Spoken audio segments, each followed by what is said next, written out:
Okie dokie. Hello, everyone. Nice to see you all. Hope you're doing well today. And we're back today with a bit more GD7. So we will get to that shortly. I'll be honest, mostly today is just a chill, let's just chat stream for the most part. I want to review some thoughts about the nations, because that was a bit here and there. Excuse me, drinking my tea. But yeah, I've got a few thoughts about that, and it's given me some ideas about where I want to sort of take the stream and what I want to start doing. So yeah, lots of interesting times, lots of stuff going on in my head. It's been a crazy week on GD7 this week. It really has been. We've had 25th anniversary, we've had the GD World Series, the Gazoo, the regional finals for nations, the manufacturers grand final, the nations grand final. We've had questionnaires, we've had Vision Gran Turismo Ferrari announcements. And I'm sure I'm forgetting a whole bunch of stuff as well. Like, there's at least 3 or 4 more things in there. A new track, and a new blah. There's a lot. There's a lot that's going on. So I got to be honest, I'm totally exhausted from this week. I don't know how you guys feel, but I feel totally exhausted from this week. And I kind of need a holiday from this. Not from streaming, from all the news, all the stuff that's coming out. Just like, it's just, blink is flashing. It really is. So I'm kind of keen to get away from that just a little bit, and get back into sort of a more normal rhythm. Interesting time at the moment, really, in terms of what's going on for me at work and other things like that. So, you know how it is with the end of the year. Everything gets crazy. Everything that needed to be done yesterday needs to be done a week ago. Everything that needs to be done in a week needs to be done yesterday. And it all starts, this concertina effect sort of starts happening, ironically, because, we know well about the concertina effect, but that happens towards the year. People have pushed things out since January, and now here we are in December, and everything has to happen all at once. And for some reason, the human race just hasn't seemed to, well, certainly adults, haven't figured out how to actually manage their time properly. Yo, Revs, dude, how's it going, man? How are you today, dude? How's the rest of the weekend? Were you up early to watch the Nations Grand Final, or did you watch it later on? I watched it later on. I watched it earlier in the day, during lunch break and between some meetings. How's it going, mate? And you watched it all live? Nice, Revs, nice. Yeah, I'm jealous. I wish I could, but I think I had a little bit of a late night with even this is the thing with the timing. Even that race yesterday, that was at 10 o'clock, finishing at 11. So I was only going to get 4 or 5 hours of sleep before I had to be up to watch the nations, and it just wasn't going to work. So yeah, I think that's just one of those things, really. I'm not sure how I feel about the nations, I'm going to be honest with you guys.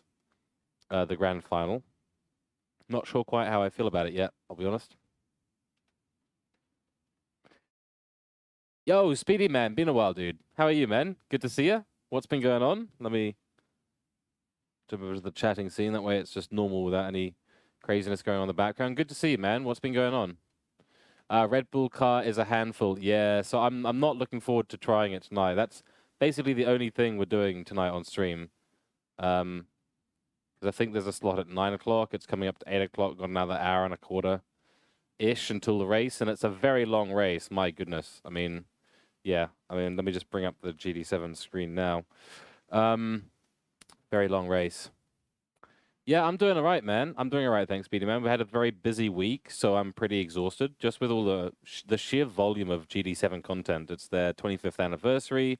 We've had the GD World Series. It's been a bit chaotic. I'm going to be honest with you.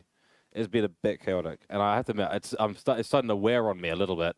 So, running TC3 for a 130. Okay, Revs. I mean, yeah, this car is going to have so much acceleration. I mean, I'm just going to relax into the race this time, Revs. I'm going to do 0 prep for it. I'm going to be honest with you, dude. Yo, Cliff, how's it going, dude? Good morning, Mr. Streamer. Thank you. Good morning to you. How are you doing? You're trying out Forza Motorsport 7, Speedy Man. Nice, dude. Nice. That's the one that's got the test track, right? The Top Gear test track, yeah? It has been a crazy week, man. And, you know, combined with, I'm still working, you know, full time. So just combined with everything, it's just taken it out of me for some reason. Don't like all the same for both events.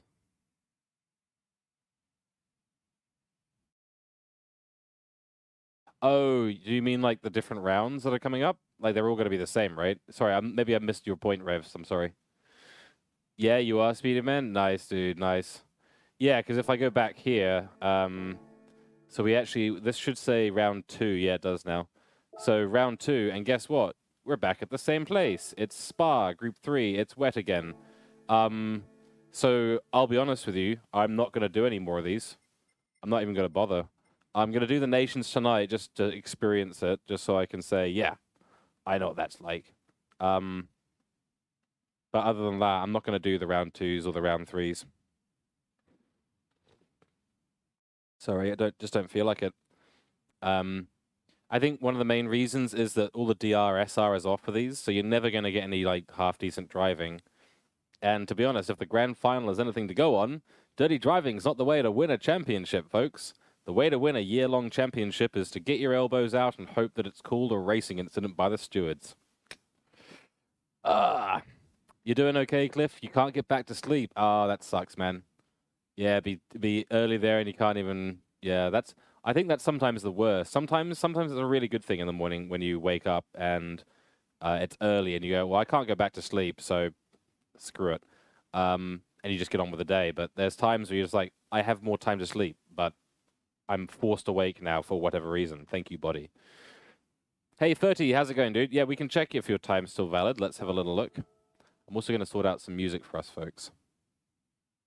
If you have any suggestions of music that you want, I am not running copyright. I'm not running non-copyrighted music tonight, so you can just request whatever, really. I don't want to have to type in too much, so I'll choose some music for now.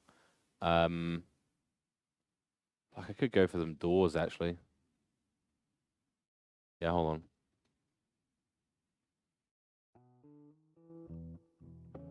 Yeah, man. Here we go. Yeah, I think it's still valid, 30, because 110.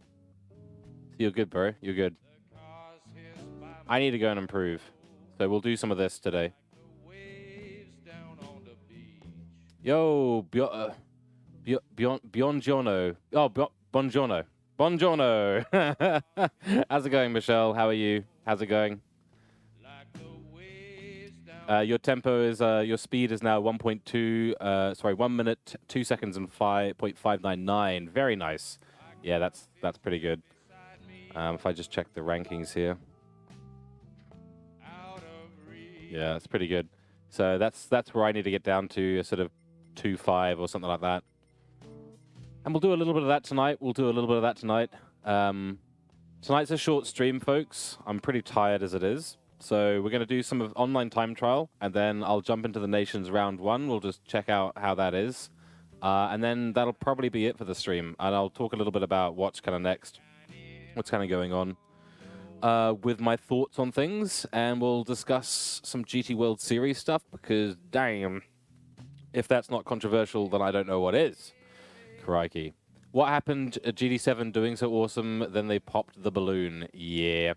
Speedy Man, you were trying out the Ariel Atom 500 V8. Dude, it scares you? Yeah, man. Like, it's a powerful, powerful car. Like, it's, it's got a huge engine in it, and it's a really small car. It's worse than the Escudo, and the Escudo's got like 1,000 brake horses, mate. So, like I said, we're not trying to beat any times tonight. Like I said, I'm tired. I just want to get some racing done for you folks. Do the regular Monday stream, and then I can get off and carry on with my short evening, and then get some sleep. So, so who else in chat is going to do the Nations tonight? Who else in chat is going to do Nations?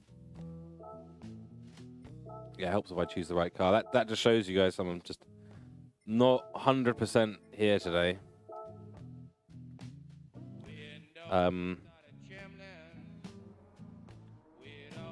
Hey, Gav, how's it going? You'll give it a go? Yeah, good stuff. I think it's worth giving a shot. Like, it's going to be a disaster. It's going to be a disaster, so my advice to everyone is just to curb your expectations of what's going to happen. Like, just curb your expectations, you know. Gav, oh, you missed last night. You didn't know there was a race. I see, yeah. Yeah, if you jump onto my Willow link, I'll bring up now and post in the stream. There's a schedule. I put all the races in the schedule, but you know about them now, so you don't need to see them. But you are too, Revs. Nice. Yeah, it was a bit ambiguous because they only put the races up on the day. So it was like, is there a race? Is there not? And the way that they announce the dates and the times is they just go, blah, 25th, 26th. You go, cool. What fucking time zone? And when you say 25th, 26th, you mean on the 26th for everyone? Or do you mean on the 25th for half of the planet and then 26th for the other half of the planet? Time zones, man, they're hard. I don't blame people, but you know, when you're announcing international races, get your shit together. Holy crap. Sorry, little venting there. I have a long history of programming applications, distributed ones across the world, and I had to take into account time zones. And no matter how much I would yell at someone to say, and yell at people say, put everything in UTC and we forget about time and time zone conversion, it saves us hundreds of lines of code and potential errors and issues with daylight saving and crap. But no, everything must be location, you know, whatever, okay, whatever. Yeah, put time zones in chat, yeah, 100%. Time zones are messing with me for so long, it's whack as fuck, yeah. I mean, technically speaking, if we all just adjusted, like if I said the current time is 7 a.m., it's 7 a.m. for me, it's actually 7 p.m. for me, 8 p.m. But if I said it's 7 a.m. right now, I'd be talking in UTC time. So if I got used to the fact that evening is a.m. in UTC for me, then it wouldn't be a problem. You know what I mean? So I wonder if it's just an adoption thing. We're all so used to having this, oh, morning is a.m., evening is p.m., you know? I say, let's all switch to using the 24-hour clock, no more a.m., p.m., and all UTC, so it's all relative. So what time is it for you? It's 7 a.m., 26th of November, UTC. And now you know that it's actually evening because he's in the bottom arse of the South Pacific. Anyway, like, I'm going on way too much of a rant. Cliff, that's on you, that one. That one's on you. But yeah, no, I hope everyone's doing well, though, just as a side note there. We'll get into some racing here, but I think another point that I want to make just very quick, so before we get into some actual driving around on the track, it's important to say that I think the GD World Series end was a bit disappointing. Did you guys watch it? Who watched the GT World Series Nations Grand Final? Yo, Rallycross GT, bro. Good to see you, man. How you doing? How's things been? How's the compilation of the new video coming along? You were watching Extreme E instead. Good call. Good call. It was mental. Awesome. As expected with Extreme E. Yeah, I still haven't synced up to it yet, but I still intend to do that because it looks absolutely epic. But yeah, who else watched the? It was also a shit show. The Extreme E was a shit show. Yeah. You should check your McLaren, boys and girls. Oh dear. Well, you know, it's towards the end of a season. Everyone gets desperate, right? So, I guess, and I'm not going to explain away anything just because it's McLaren. If they drove badly, they drove badly. But certainly from the point of view of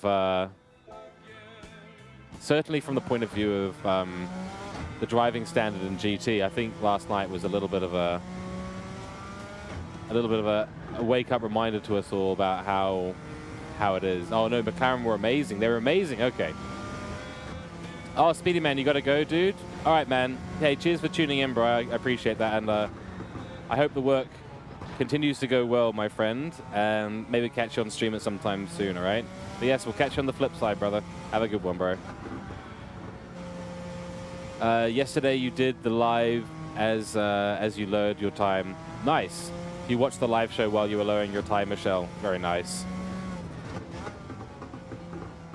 So, all right. So, what's everyone's thoughts? Who should? So, you know, we know that the investigation had no outcome, right? So, who do you guys think the outcome was fair? Do you think no result was fair? Do you think it was a racing incident?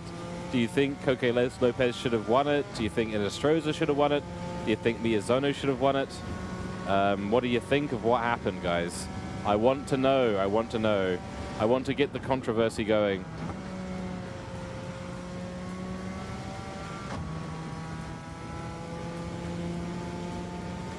You just saw something retweeted by Emery or Jimmer, so I know something happened. That would have been awesome if I had pulled that off, but... Woo! Hello. Hello, Bump. Cheers, Speedy Man. I appreciate that, bro. Yeah, so... In short, the last couple of corners were a little bit intense. So the last couple of laps were very intense. Yeah, that's a fair point, Revs. They did not show us all the angles. There were tons and tons of angles that we could have seen. They could have given us, but they decided not to give us any. So basically, obscured by the trees, we saw the top three all basically crash out. It spun Miyazono, who had been in first basically the whole race, spun him out, and then Inestrosa got ahead, and then Coque Lopez dived on him in the tunnel and won it, and the incident was deemed as no further action. When am I going to get that right? When I'm less tired, yeah. So it really... And it certainly wasn't clean driving. Like, people were getting used as a brake. We had a few incidents during the whole race. It was, in my opinion, not exactly tidy racing. I mean, I know that you got to give them props as well. Look, Kyle Mountain Reverse, that's no easy circuit. It's a very, very tight circuit, and those cars they're driving are very, very quick. But right at the end, it did feel like there was a massive, massive couple of lunges that were entirely intended or mistakenly done, but the result is the same, that people lost out big time. You heard whatever happened was similar to the F1 2021 final in terms of controversy. Yeah, in terms of like who's wrong, except it's like instead of being just between two drivers, it's between three drivers, and it's like multiple incidents rather than just one big flashpoint. So, yeah, definitely very, very controversial. Like, I think it's gonna inflame opinions for a while, I think.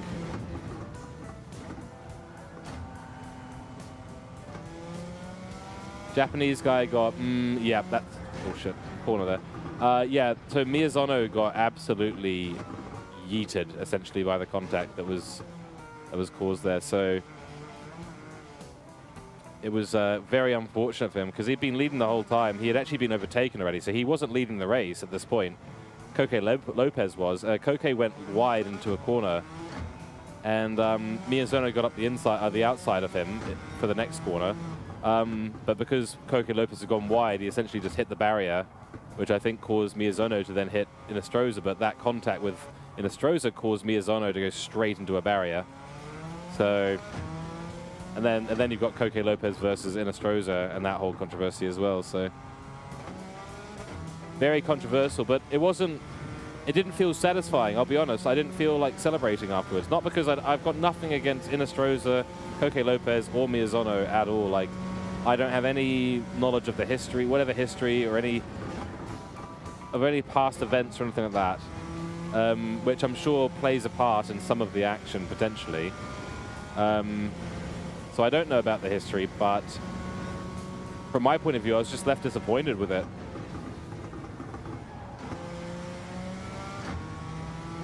Didn't feel like a satisfying ending. It felt like someone had kind of not cheated, but definitely like not played by the rules. I suppose it depends on who you support at the end of the day, isn't it?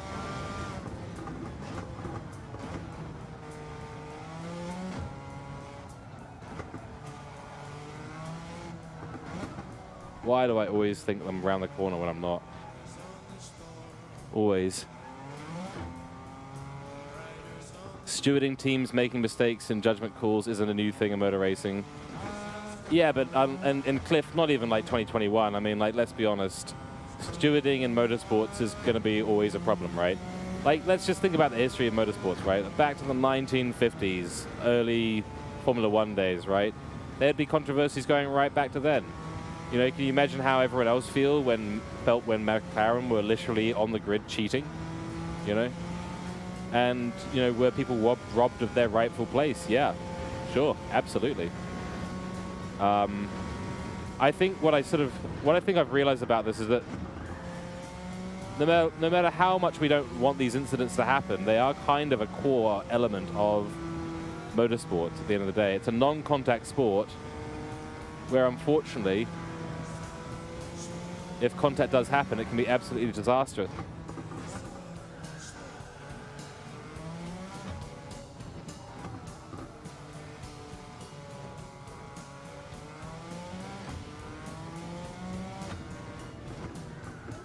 Oh, look at that, beautiful.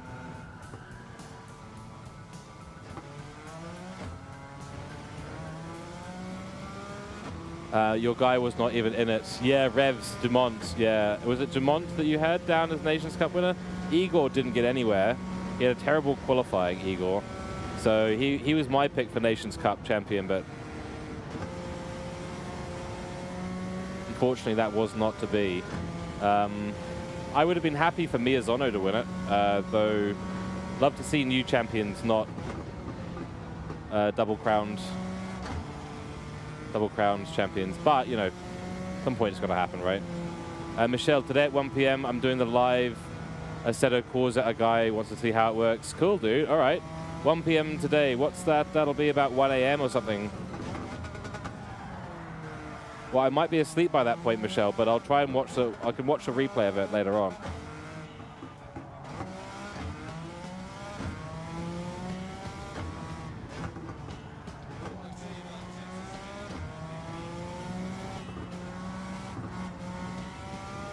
Terrible laps, by the way. Sorry, guys. You just have to ignore the driving standard tonight. I am not on it at all tonight.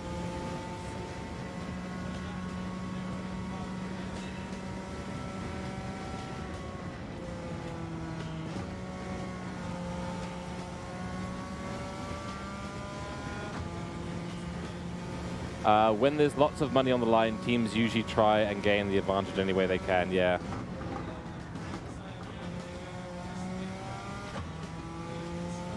No, absolutely. It's just human nature to try and find a competitive edge. Oh, a little bit more brake there would have been useful.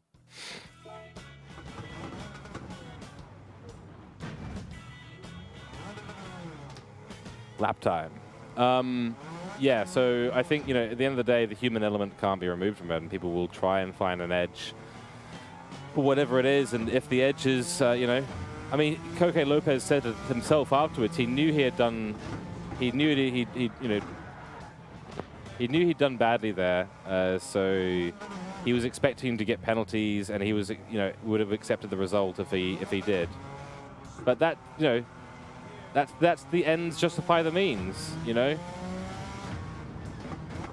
That's literally a top driver saying, "Yep, the ends justify the means. If you can get through and get the position, it's worth it, even if you might have the risk of getting penalties." I mean, that's not how sportsmanship works, folks.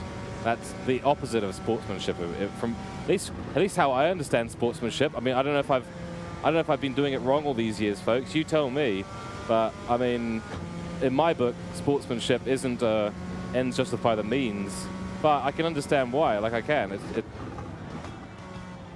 It's the pinnacle of competition.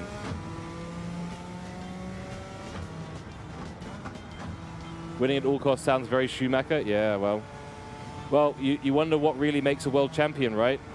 What is the real DNA of a world champion? It is actually someone who wins at all costs. That is the definition of a world champion. So, you know, is it really wrong? Should we feel upset with someone doing that? I don't think we can. I don't think we can, you know, it's not necessarily that it's right, but I'm saying, you know, we can't necessarily look in a mirror and be like, oh yeah, Coque Lopez is you know, was fine and Schumacher's wasn't, or Schumacher's was and Coco Lopez's. You can't really, because at the end of the day, if they got the result, if the result came from it, then, you know. So I don't know, it's a tough one. Revs, for the real simulator, not one of the three would have won a tow truck. Yeah, finishing. Yeah, exactly. That's right, Revs. Well, if they'd done that in real life, they'd all be in hospital. Because they would have probably, you know, really hurt themselves.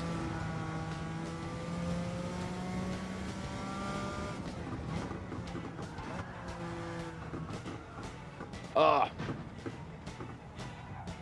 Cliff, all the way up at the top, the air's very thin. Yeah, very true. The smell of your fart becomes a significant portion of what you're breathing. There's so little atmosphere up there at the top that your own bullshit starts to smell an awful lot like air. It's funny, but it's actually, I think it's actually quite true, you know? And I think it's very easy to, you know, to get very stuck up about things, especially if you're the best, but, you know, people need those kinds of attitudes. I mean, look at Lance Armstrong is a great example of this. It's you know, it's 90% ego, 10% workout. And, you know, that ego is what led him to cheat, because he couldn't do, you know, hack it physically. Despite everything that he went through, I mean, it's just the pressure to compete and to continue competing at the high level is incredibly tough. That's why, look, at the end of the day, that's why I give my props off to Hamilton. I think he's been quite graceful this year, given, you know, he was expected to win an 8th. He didn't. He won it. He lost it in controversial circumstances, and we won't get into that. But I think he's held his head reasonably high this year and hasn't been too sulky. He's had taken a bit of a modesty pill. His ego's taken a huge fucking rubbing, though, I have to admit, because everyone's like, "Oh, you should have won. You should have." I don't think he should have won. He didn't win. I think that's the fact. We're past whether or not he should have won. You decide that yourself at the beginning of the fucking season for F1. He didn't win. Time to stop fucking talking about it, right? So time to stop sulking. Time to stop getting your ego rubbed about it, that you should have won. No, move on. And I think he's done that, so. What slopes did they put in the... Oh, God, here we go. You're on the money. It was a bumper car finish. Yeah, exactly. Oh, that was beautiful. That's how you treat an scooter. You put it in a massive dirt wall. This was the first time, Cliff, that Lewis hasn't won a race in a season. Yeah, exactly. The end of 2021 was a shit show. Yeah, I mean, look, I mean, it was that one last race, really, but the one last race was the match that started the fire. They've been, you know, stacking kindling all year. I mean, Silverstone, massive kindling. I mean, that might as well have been a fire starter, that one. It was so powerful. This might have been gasoline. But Abu Dhabi was the match that set it on fire. So I think at the end of the day, you know, that one race, you know, didn't quite work out. But, you know, I wouldn't call the whole season a shit show. I think we got some very, very good racing in there as well. You got to remember, like, 2021 shouldn't be defined by the Abu Dhabi, at least in my mind. Look, everyone's going to disagree with that. I'm probably going to get tons of comments being like, "No, you don't know what you're talking about." I honestly think there was well enough good racing in Abu Dhabi. There was well enough good racing in 2021 to consider it a good season. But it was a great season of racing. It was close. It was down to the wire. It was nail biting. I've never wanted to watch an Abu Dhabi final more than that one. I knew it was going to come down to the wire. Right? That's the most exciting year in Formula One I've had in the entire time I've watched Formula One, which is not that long, a couple of years before the turbo hybrid era. So the Vettel years, I saw the end of. But that was an exciting season. Sorry, Michelle, let me answer your question. I've got more chat to read. Hold on, let me read chat for a second here instead of driving around. You know those Facebook polls like, would you shoot your friend on the foot for $1 million? Sounds like these guys are, yeah, I would, and use part of the money for their hospital bills. Yeah, that's exactly it, Rallycross GT. I think you've nailed it, dude. It's the, you know, the reward. I can fix anything with money. money is everything, or the reward is everything, so I'll sacrifice anything to get there. You know, winning at all costs is not. That's not how it works. It's not how it works in sportsmanship, at least. As our friend Jimmy, as our friend, God, I can't even remember what's his name. As he just said there, money.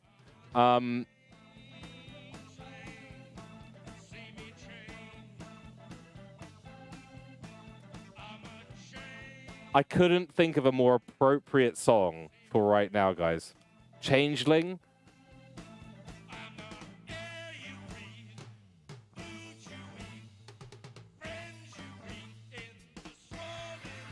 Revs, it's a slippery slope with not enforcing rules once down the rabbit hole. Yeah, that's right. It's there's a quote that I remember. It's from Star Trek, actually. It's not from a.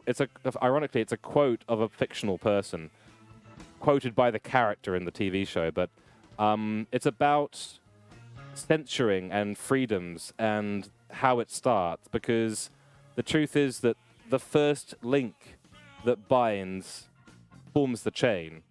So the first speech censored, the first freedom removed, the first rights denied, bounds everyone irrevocably, forever, because you lay a precedent. In terms of what the definition of freedom is, at least what I believe, certainly, is that as soon as you start to impede those freedoms, you form a chain, and those chains bind everyone. So it's a very slippery slide. I agree with you, Rebs. It's one of those ones where you start down that train, and the distance between legitimate suspicion and rampant paranoia is very much shorter than we think. And I hate to say it, but in a lot of ways, humanity has slidden off that little slope a little bit, I think, in the last couple of years, in a lot of areas. Remind myself to drink some tea before we go. Rallycross GT, it's not about he should have won just because you wanted him to win. Yeah, that's right, Rallycross GT. Like,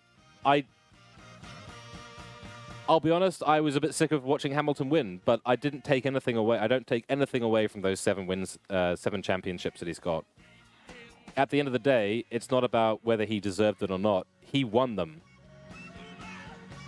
End of story. End of story. Max, same. He has won them. You know, you can't go change the past. There's no point getting upset, you know, going forward. And I think the whole F1 community seems to be holding a huge fucking grudge against each other right now. And the problem is, it's like neighbors at war. We're going to end up in court, you know, with a random selection of the public trying to decide what's going on. You know, it's just a disaster. Revs, that guy who ran the wall in NASCAR, he should have been disqualified. He intentionally put his fellow racers in dangers. Yeah, I think from a safety aspect, what he did. Again, it's a tricky one, right? Like, from the perspective, like from what I'm saying now, like he did do it. So what I would say is, okay, I can't take anything away from the result there. So I'm like the same I feel for Coque Lopez. He's now the 2022 Nations Grand Final champion. You know, and I will call him as such. But you know, this NASCAR guy, yeah, okay, yeah, he got in. If I was the stewards, I would be looking at that from a safety perspective and going, he lost control of his car. Should he deserve to overtake under that? No. Yeah, NASCAR has a history of exploiting rules. It's like a sport in the sport. Well, it's the same with all the sports. That's the thing, isn't it? I mean, think of a sport right now. I mean, okay, lawn bowls. Lawn bowls. Surely there's no, like, international lawn bowls cheating scandal, surely. Yo, thanks for the follow, F1 Aussie. Good to see you, mate. Welcome to the Kung Fu community, mate. How you doing, bro? How you doing? Good to see you. So, you know, name me one sport right now that hasn't been involved in a massive cheating scandal at one point or another, you know? If I knew what that was, I could tell you. Yeah, well. Even sumo has had massive scandals a few years back. Yo, Namers, how's it going, man? Welcome in. It was unsafe driving at minimum. Yeah, my opinion is that was essentially a crash. And if I was looking at it from the rules point of view, a driver lost control, there was a crash, it should be yellow conditions. Therefore, under yellow conditions, you are not allowed to overtake. Therefore, he illegally overtook was it 4 or 5 cars under the yellow that he caused by riding the wall. That's how I see it. That's how I see it, okay? Now, obviously, the NASCAR stewards see it totally differently, so... Match-fixing scandals, yeah, no doubt. I mean, look, cricket, rugby, it's all there. It's all there, folks. Like, humans just can't get by with winning legitimately. If there's room for exploitation, they can't, you know, you can't see an exploit, and for some, I don't know why this is. You can't see an exploit and then not take it, right? And I guess maybe this is the Senna effect, you know, the whole if you don't take that gap, you're not a race driver, even if it's totally not logical to take that gap. Or I guess, you know, if it's totally logical to take that gap, if you know what I mean. So like, I think the reason why we watch sports is for these controversies. Almost more so in a way than actually winning or losing. Though, I think most of us just want to see good matches. I don't care who wins. I just, you know, if the All Blacks started losing every match, I'd still watch them. They're an incredible rugby team. Yes, I would slander them in pubs and everywhere. I'd say, yeah, the All Blacks suck, but I would still watch them.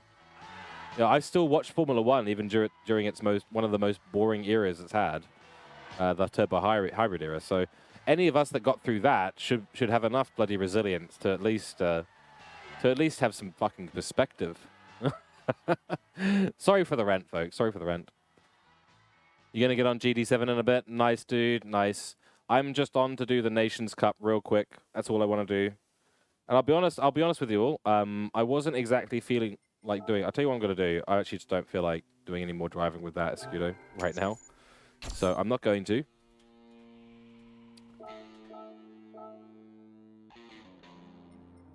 We'll get back into the... We've got ages. We've got like, what, another 7 days, another week? I'm pretty sure we've got like a whole nother week, right? We've got 6 days. Okay, so we've got 6 days. I've got plenty of time. We're good. If there's anything good that came out of GD World Series mess is that I can tell my own drivers to calm their style down. Yeah. You were there this weekend and you were the victim of some of the race incidents. Yeah, that's right, Rallycross GT, yeah. I mean, those incidents were really unlucky. It seems a lot of them were down to the latency. But the previous weekend that I participated in, yeah, like Morgan pushed us wide, that caused us to spin, a number of other incidents, etc., etc. So it was a bit messy. I think, honestly, at the end of the day, like it's not a like it's. I mean, this is the whole thing. It's like how do you remove the the overt keenness of some people in the light of having points? In the way, the only solution is to make it no points, but then people go even more crazy. I mean, look at the no DR, no SR races. So, yeah.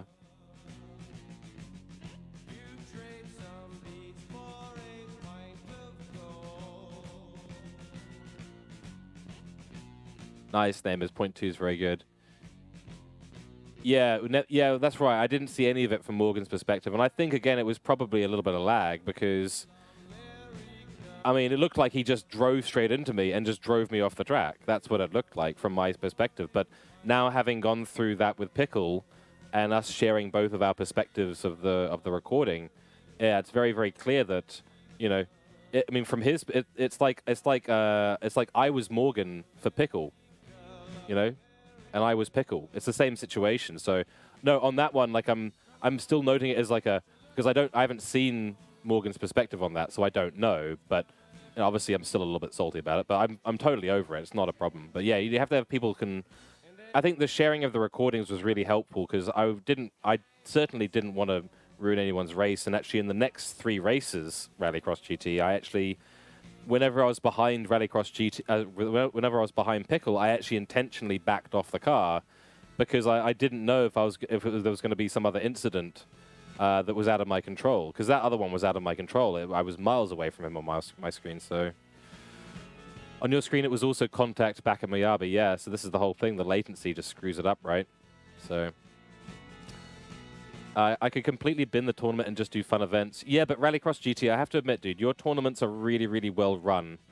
I think they're a great format with the way the points and the qualifier system run. So I think it would be a shame if you were forced to go to, remove the points and things like that. I don't think that would help. The fun events would be good, but, I think people show up, if you've got 8 or 9 regular drivers that show up to those events that you run, or 16 if you add up both GRB and Group 4, they might not be as keen for those fun events. They might be doing it because they have points involved and have a competition, you know.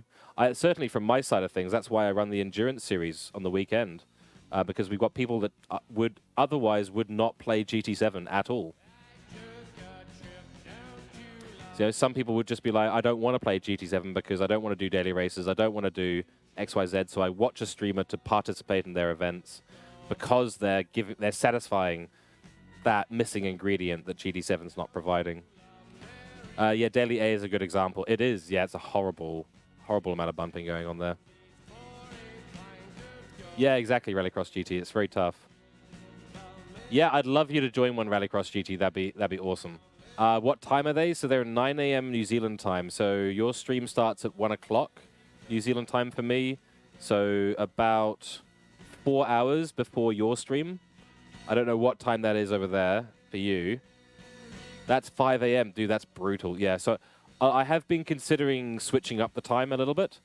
And there's a lot of other stuff for me to consider around the Endurance series at the moment. One of the things I wanted to talk about on stream to Revs and a few others, Namers and a few others on stream.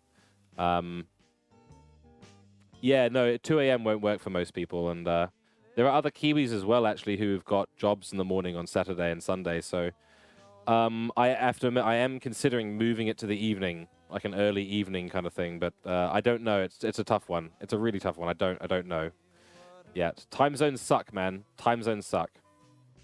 Yeah, Namers, we'll make it a 2 AM race for you in Holland because you're up at that hour anyway with a fucking Red Bull, aren't you? So I'll just make I won't even care what time it is for you, Namers. We'll make it 3 AM for you or something, yeah? Nah, come on, you're down with you're actually open to it? No way. No way. Be careful what you're open to. It might actually happen. You've got to bear in mind that most of the drivers are Australia and New Zealand, so... All right, I'm done with the doors. Let's move to something else. What though? Let's move to this. All right. You can still try shop one day for 5 AM. Yeah, but 5 AM is very, very early, dude, so... Don't feel like you need to, mate. Don't feel like you need to. I mean, it's actually... Technically, the 5 AM is not when we start. You have 30 minutes of practice, 30 minutes of qualifying. So, technically speaking, you could just sign in for the qualifying, not run any laps, go back to sleep for half an hour, and then actually start racing at 6 AM. But that's still very, very early, bro. So, don't worry if you can't, mate. Don't worry if you can't. It's just the first season, and it's chill. It's just so that we can have something to do in GT7 at the end of the day. But if you do, I really would, that'd be amazing. You'd have to join in the qualifying, I think, at 5:30. Otherwise, it won't let you in the race, I think. Well, I don't actually know, but that's what I would assume. On another note, Cliff, have you looked at low fuel motorsports for ACC? I have, dude. I have. In fact, that's actually what I watch on YouTube the most, actually. So I love watching Rory Alexander do LFM. I watch a lot of James Baldwin's YouTube. Dave Cam as well. He does a lot of LFM, and he's a good driver as well. I can't remember the others. But there's a couple of others as well who I watch do LFM. I really, really want to get into LFM. I don't think I'm good enough in ACC yet to really start thinking about it. Like, I need just more practice, and I would probably run LFM on the PC as well, so I need to get used to having it on the PC. So my goal for next year is to get into that. I want to have some sort of half-decent safety rank in ELO by the end of next year. So I really want to do LFM. I really want to focus in on ACC for next year as well, folks. So I got to be honest, guys. I was going to announce this later, but I'm going to be seriously reducing the amount of GT7 content we do. Not for any individual reason. It's more of a collective reason that's been building up over a few months. I love this game to bits. It is good fun, but doing regular content for it doesn't really feel like it matches up with what I want to do on stream. So I will have some more information for you guys. And don't worry, GT7 is not going away from the channel. So GT7 and ACC are definitely my jam. But the balance of that is going to change a little bit next year. So that's just a heads up, folks. Cliff, yeah. Well, at the moment, Cliff, it's because my channel and my community runs on GT7, right? We all play GT7 here. We've all come around into the Kung Fu community because of GT7. And, you know, I can't just suddenly just stop doing it. I don't feel right if I would just suddenly stop doing it. And, you know, I still love this game. I still love this game. Or do I want to still come in here and have some fun occasionally? Yeah, absolutely. Doing it for fun sounds good. But I don't want to play GT7 seriously anymore. I want to play ACC seriously. So that's why. It's the balance has shifted.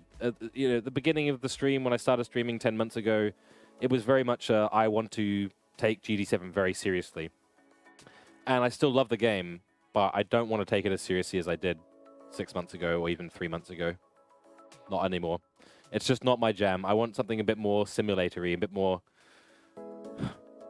realistic. We can do low fuel stuff on GT7 too. Yeah, absolutely. Rallycross GT. Have you heard of low fuel motorsports (LFM) on ACC? Do you know what he means by that? Because it's not just It's not a specific kind of like low fuel race. It's not about low fuel racing. Low fuel motorsports is a racing league. Right, so Rallycross GT, right. So LFM is a big racing league that's done. Essentially, it's a big, huge competition. Yes, it's low fuel in that you don't have pit stops in the races. You don't need to refuel, etc., etc. So it's low fuel in that you don't refuel, but it's called LFM, and you have like a ranking, a safety rating, and you participate in races that are held. They're all custom races, so it's all done by the community. It's a really good matchmaking system. Yeah, that's basically it. Yeah, that's what you're trying to become as well, a big league. Yeah, exactly. Rallycross GT. Yeah, and I wish you the best of luck getting there as well. I hope to help you out on the way as much as I possibly can. But I think you do it really, really well, and I think you commentate really well as well. There was a popular YouTube streamer that used to run eco challenges. Okay, yeah. Well, if Speedy Man was back here, he loves eco challenges. Name is ACC is quite fun. Yeah, I don't just find it fun. It's like it makes me think. It's like a mental workout, and that's what I want when I play a game. You know, like I feel like I'm learning more about the GT7 engine and how GT7 works than I am sim racing in general. That's why ACC intrigues me. The problem is that your format is so unique that it is slightly tricky to scale and limited to your days of the week. Yeah, that's yeah. It's partly the streamer dilemma of like, run live stream, run content, make content, and balance life and work and other things at the same time, right? It's a very tricky thing to balance. So, yeah, I don't know. And I think GT7 is a little bit limiting as well in terms of how some of that is run. I mean, you know, in ACC, you don't need to tell people to change to the right tires or blah blah blah blah blah. You don't need to, tell people to red X or get out of the lobby or whatever it is. And it's just, it's much easier to manage the multiplayer aspect of it. Yeah. Scotty, good evening, mate. Good evening, dude. How are you, bro? How are you? How are you tonight? What's been going on, man? You're starting to look at some cheap rigs as well. Nice, dude. Yeah, good stuff, Namers. Yeah. There's plenty of good cheap ones out there, man. Look at Playseat. Playseat are great. That's what I used to use, that flexi seat. It's actually very, very good. You're doing good, Scotty. Excellent. Just chilling. Nice. That's the way to do it, bro. You been playing any ACC, or you been on the GT7 buzz like everyone else has been? And sorry, folks, I know there's not much going on the screen. I guess I just felt like talking. Maybe I should just go into a talking mode. Maybe, I don't know. Crazy will have a cheap one soon. Lol. Yeah, Scotty, yeah. No, I've got a friend who's already expressed some interest in it in Wellington, so... Put an RX GT replay. That's actually not a bad idea, dude. It's actually not a bad idea. Let me go and pull up the YouTube now. We haven't got too long, but all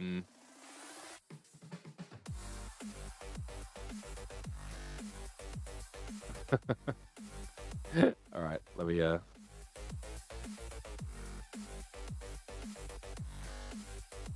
do I do this? Hold on, just give me a second here.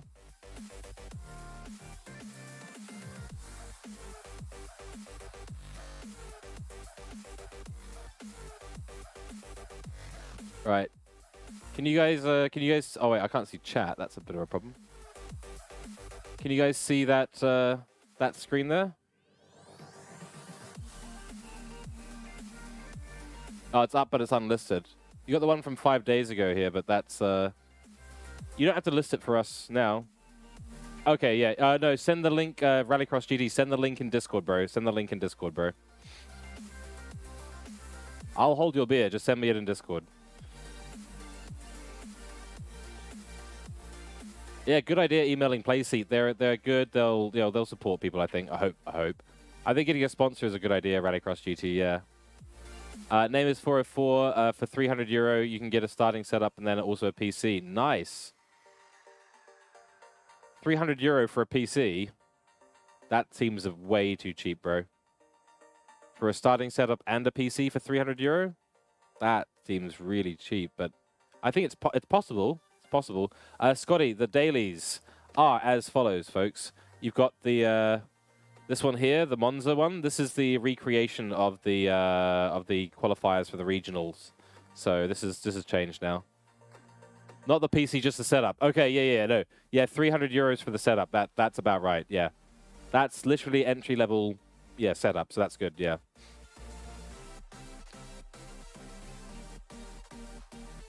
You see, then I? You see the, sorry, Cliff, what do you mean?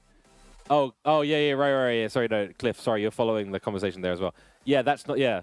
Yeah, Cliff's like, that's not happening, bruh. Like, €300, you are dreaming. Yeah. Yeah, PC comes separate. Yeah, very separate. As in, probably what, €1,200 separate? Yeah.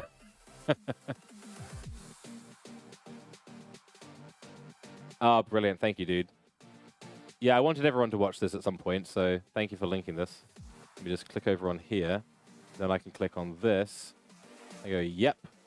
And that brings it over here. And now, let me just pause the music. Yes. Right, can you all hear that? Set by host. Can you all hear that as well? You can? Good. Okay, good. G29 is a good starter, yes. Lagged or not in this race? I do not see you lagged, Funchy. You seem fine to me in the broadcast. Sometimes we see, even in the broadcast, some people are... And by the way, folks, so what we are doing here is we're watching Rallycross GT's stream. This is he's just uploaded this. This is what I did literally yesterday. Practice, his car was moving around a little bit, which was worrying. I don't know if that's what caused the incident with... so to get here, I had some interesting races. Morgan. I'll describe it more, we can check the but it was very interesting. Loud and clear, good. Revs won the Viper SRT 10 on the 3-star ticket. Nice, Revs. Excellent, dude. Top 3 hey, that 1 week. How's it going, bro? Today, Sunday lunchtime. Wow, man. So much. Wow. So Vic is... what the hell? Time is flying. It's ridiculous. Right, let's set the grid. The other dailies, just before we get into this, while that's going on that screen. The dailies are actually quite interesting, folks. So this one's going to be really, really cool. Roads to Touring Cars, guys. Roads to Touring Cars. It's at Road Atlanta. This actually could be a lot of fun. It's a bit of a fuel saver. But honestly, I think this could be really, really interesting. It's got my attention, this one. Let's just put it that way. That 1 week you're at school right now. Cool. Focus on school, man. Focus on school. Then you've got Fuji Speedway Short. So I'm not keen for that one. That's Group 4. Not keen for that. Beginning, didn't I? At that point, you can just build a super sturdy rig yourself out of wood if you have $300, Namers, but that takes up more space. Yeah, Cliff, that's absolutely right. Scotty, you sent me a message on Discord. Okay, let me have a little look at that. But anyway. Oh, bruh, what's this? They have 2 minutes to warm up. Nice. And then we race. Let's check the tires as well.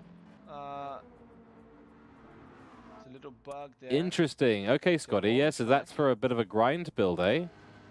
Very nice. Okay, thank you for sending that through. Let's check their tires. That's wicked.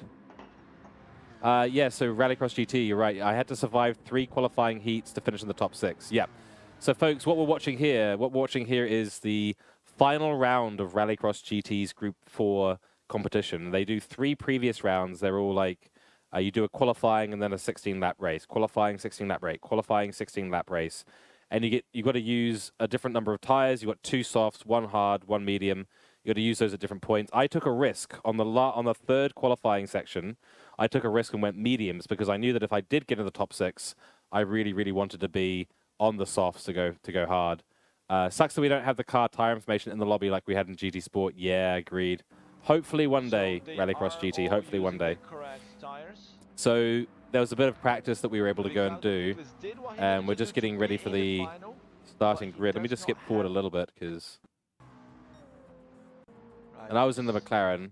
We're starting soon. Starting crazy good kung fu. Where's his?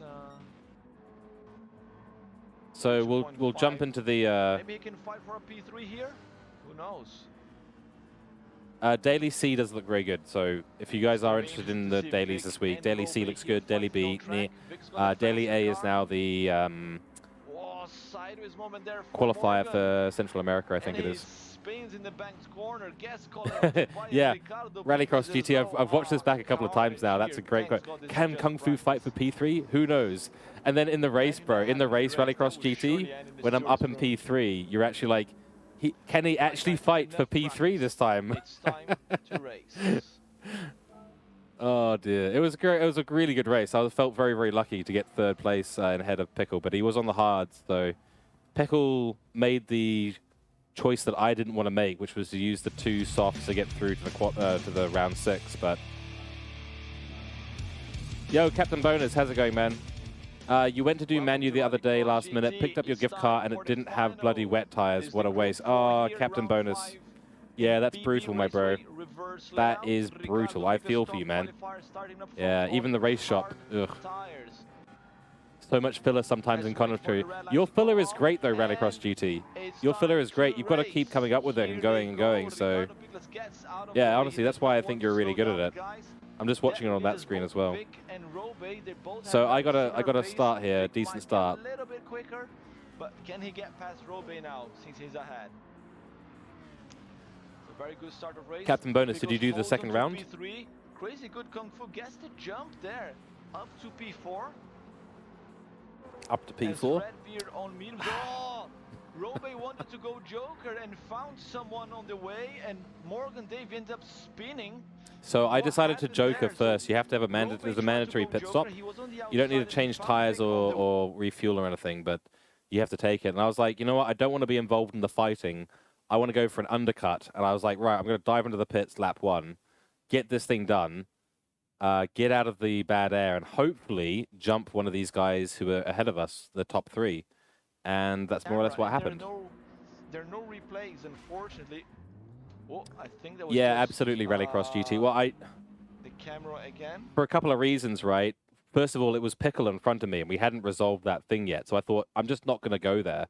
So I don't want to get involved in any more incidents with him. He's right in front of me. I know he's going to be. I know he was on the hards. So I thought, screw it, let's get out of there. Let's go pit.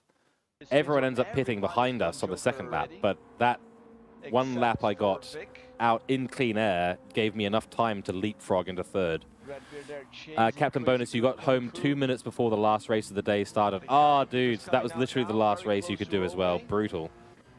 Well, don't worry too much, bro, because the round 2 is exactly the same race, dude. It's literally the same race, okay? So don't worry about that. There we go. We got the jump. That was a nice move. We got close to Rolbe. He's A+. He's like a top of the world kind of controller player. We were right up next to him. And in the McLaren as well, you know. So this little McLaren was just going ham. It was a really fun race. I couldn't believe I got 3rd. He's a 2-time RX GT champion. There you go as well. So he's the veteran of veterans, a champion of champions. I honestly, I thought I could, but he pulled out some incredible laps. He was on the softs as well, but you know, I couldn't do it. I think I was getting better exits, I was getting better entries, but his straight line speed was really, really top, and he just got, you know, I think he had a little bit of slipstream as well. Was it? Yeah, so we all had slipstream, so it was really tough to catch up. I just kept having to push and push and push, and yeah, just couldn't find the time. It was so close. His car is shit here at BB. Ah, I see, yeah. That would explain why I was able to keep up with his car quite a lot, because I had probably a little bit more straight line speed, and probably a bit more grip as well. His car won't have a lot of grip in that Citroen. Cliff, the little McLaren that could. That's right, Cliff. Yeah, man. I'll make McLaren win no matter what at some point somehow. It was actually more annoying because I own the car from manufacturers you're with, and I have wet tires on that. Ah, Captain Bonus, that's even worse. Bro, I feel for you, man. That really sucks. So look, like I said, there's another round. It's just a demo event. Don't worry too much about it. It's, you know, it's just for fun at the end of the day. So I should have entered. That was the idea there. Small McLaren. Small McLaren. He's doing well. Actually, Redbeard I'm just getting set up for the event as well in the background while we watch this. Morgan is closing in, just not quickly enough.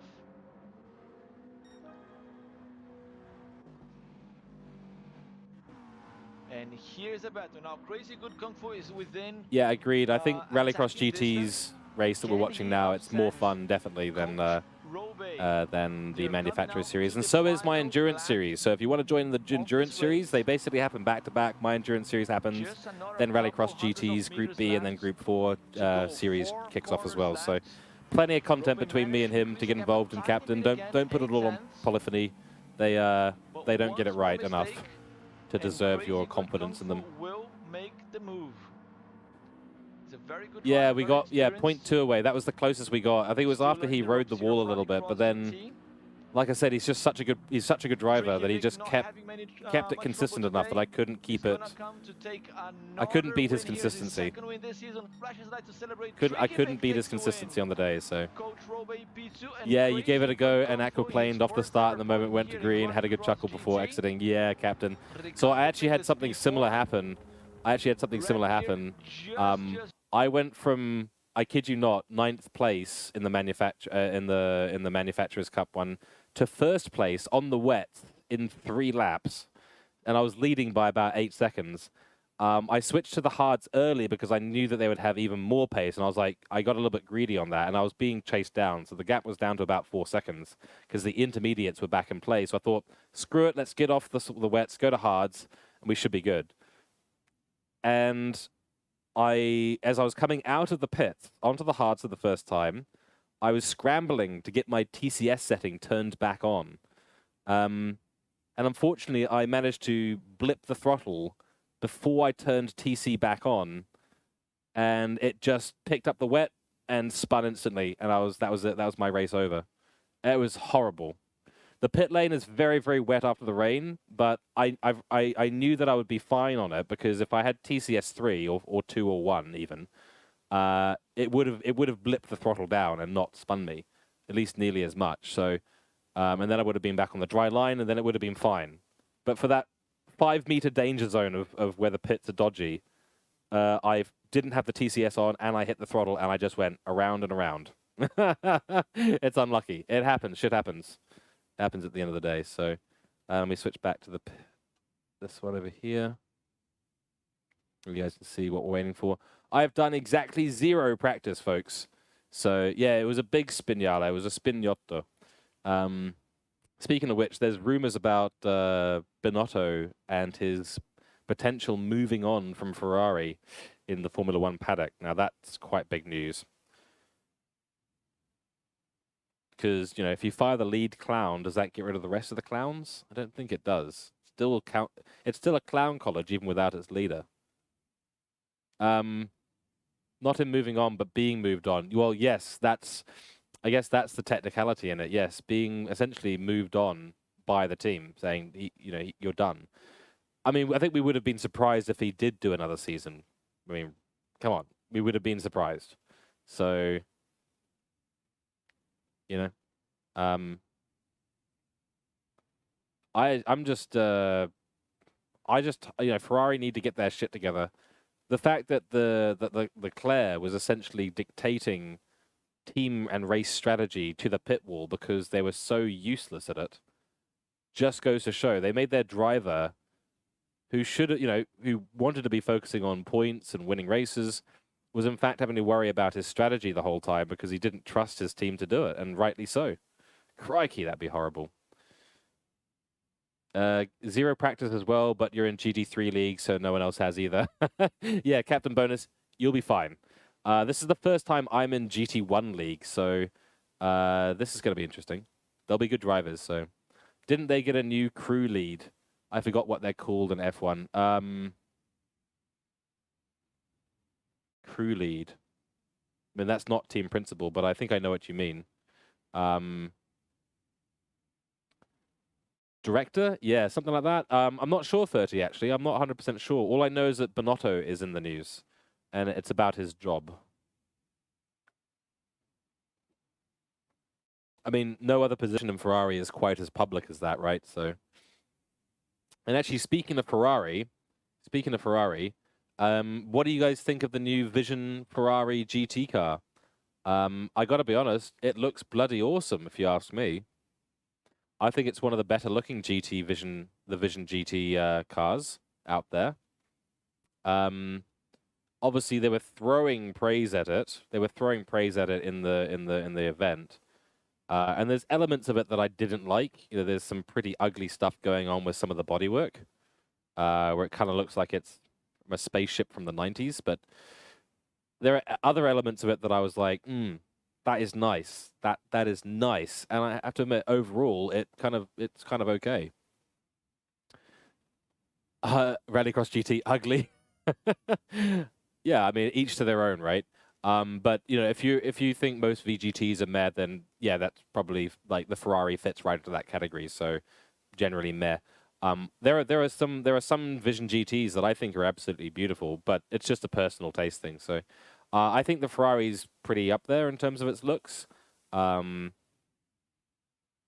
but you know, at the end of the day, Subaru is a cool one. VW is a cool one, absolutely. I do actually like the Citroen, the look of the Citroen, but again, it's personal taste. So I should probably try driving these cars at least once, right? They never said dollars cost. Yeah, exactly. 30, looking at it now, it has hints of its past, like paying homage to some former cars. Yep, they were saying that as well in the Prezzo. They were saying that. You know, references to the F40, F53, or oh god, I can't remember. Don't even bother quoting the Ferrari numbers of the cars. But stuff like Ferrari and Lamborghini are way too edgy. Yeah, I think I agree on that. Like, the parts of the Ferrari I didn't like were the really edgy parts, and immediately the tires, like the wheels, I thought are absolutely despicably ugly. They were the worst part of the car, the tires, and they reminded me most of the Lamborghini VGT car, the Vision GT car, which I think is an absolute, you know, I don't think it's the nicest one at all. I think it's pretty low down on the list for me. Oh my god.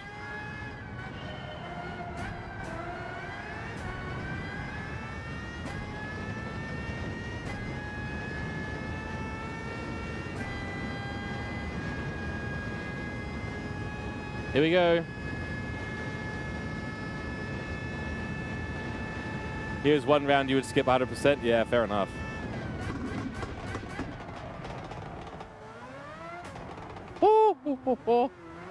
No wonder you're using TCS on this, Revs. Gently does it. Oh my god, this is going to be a nightmare.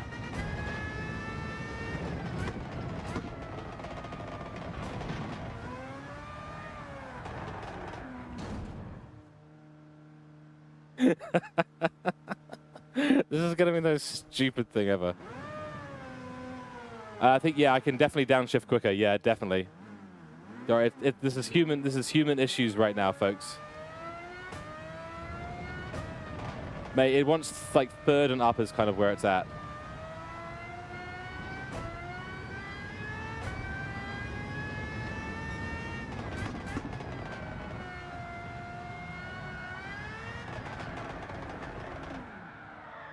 It's not a Group 3 car. It's not a Group 3 car. It's not a Group 3 car.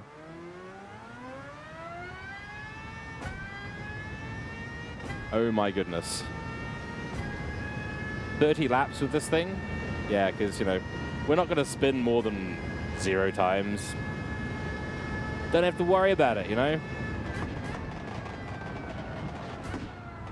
Hello, wall.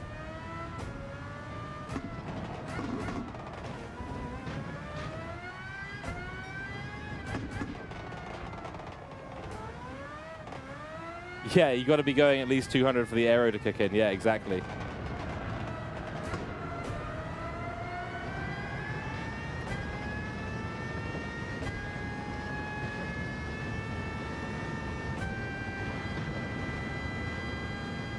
Crikey.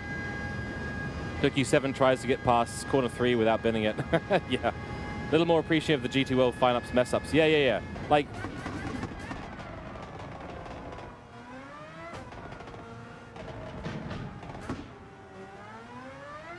as much as we can get, you know, really upset about the results, you got to remember that these guys are driving literally the most insane cars in the game.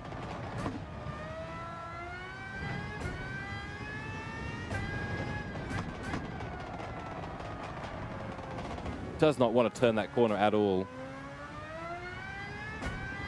Because I'm going too slow, probably.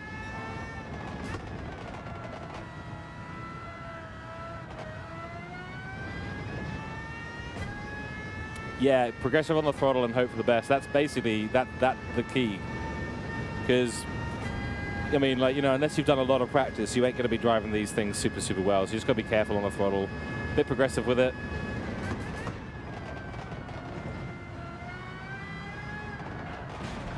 Little bit too fast on the progression on that one.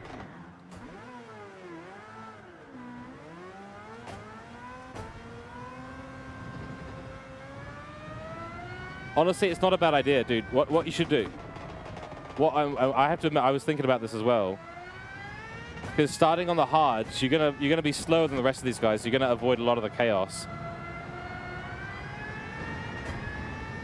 Honestly, it is big brain strats, man.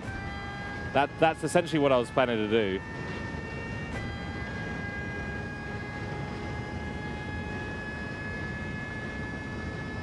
Yeah, exactly. It's gone now, but yeah, I did have some pretty big aero damage there.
Hey, that wasn't too bad as a lap.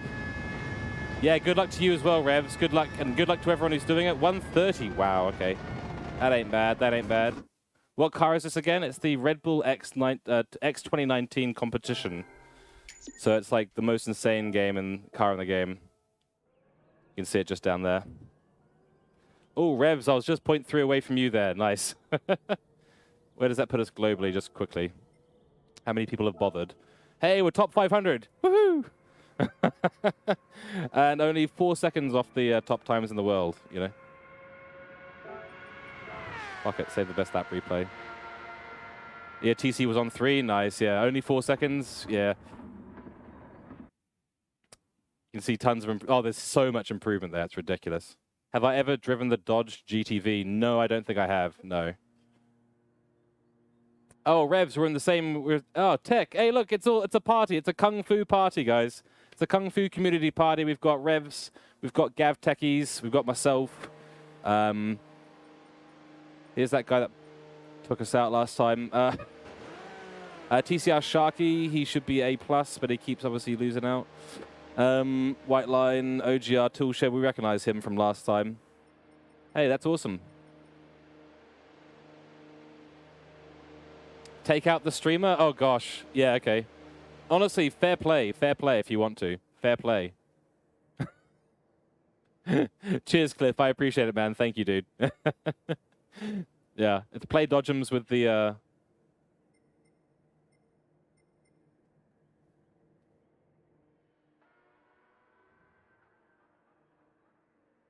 Pana Karma Nana is asking, what strategy are we thinking, boys? My strategy is stay out of the frickin' wall. I don't think we can hope for much more than that as a strategy at the end of the day. I'm just going to go... Yeah, TCR Sharky winging it. Yeah, that's the right answer. All right, qualifying, which will be on the softs, and then we get into... Excuse me. And then we get into the real fun. I think I will start hards because I just want to avoid the chaos entirely, and I don't want to have to do a sprint on the hards in the middle. So I'd rather go hards than mediums and softs, I think. Let's let the rabble go because I do not want to be part of this at all. Yeah. The Dodge GDV is like a bazillion HP and zero and active aero. Nice. It just breaks your brain. Worth a try. Nice, dude. Yeah, it's like the original 2019 Red Bulls when they came out in like GT5, I think it was. And they were just blowing everyone's mind. Absolutely blowing everyone's mind. TCR Sharky probably starting on the hards. Yeah, I think he's on the right strategy. That's the strategy that I want to do as well, so...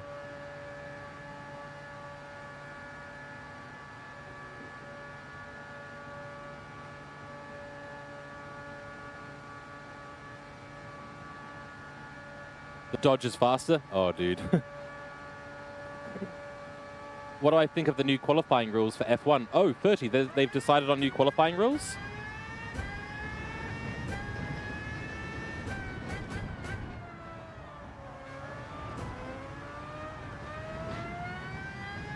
Oh, yeah. I mean, if they have, that'd be great.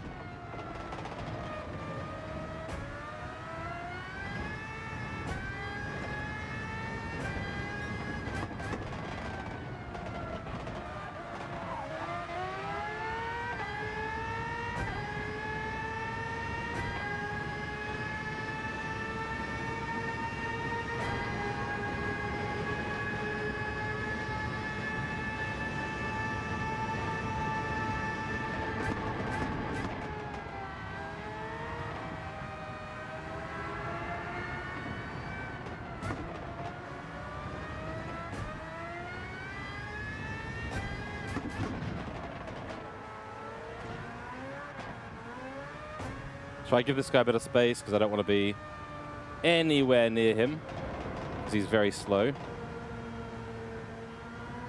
Yeah, you can go into the corner with any speed you want. Okay, that is ridiculous.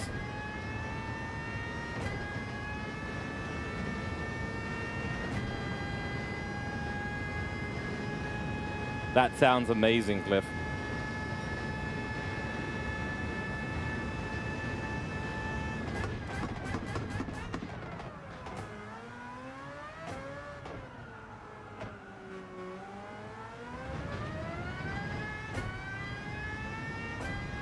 They're going to trial a new format. Okay.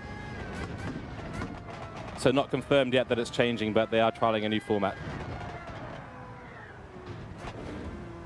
I should have been not talking.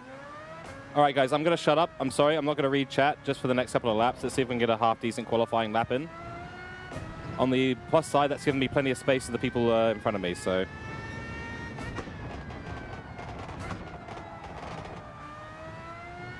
I'm just dealing with a bit of damage as well, so let's just let the damage get off, and then we'll go for some proper push laps.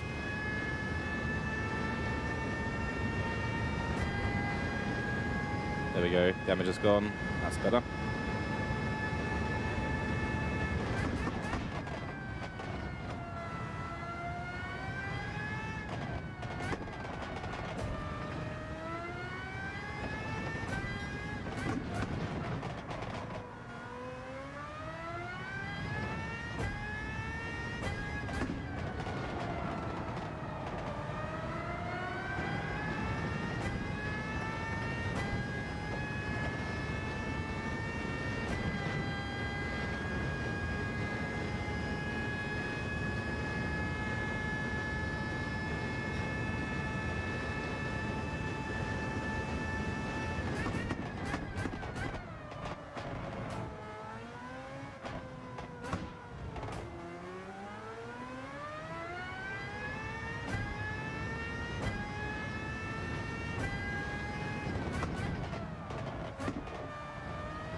Oh, puts us third.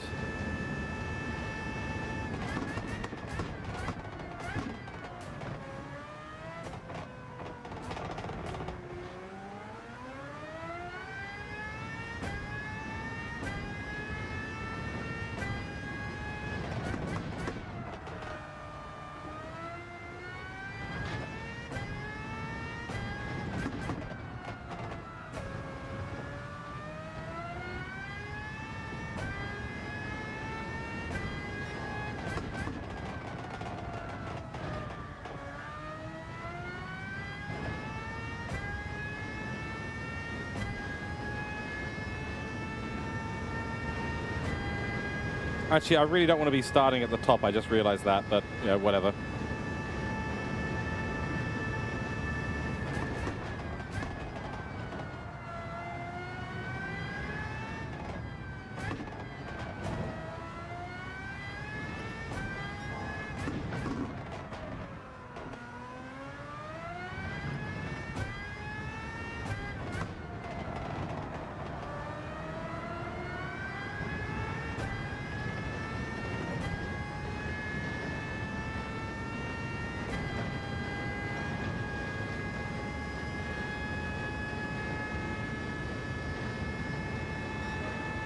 .29.5. We've done the fastest lap, folks.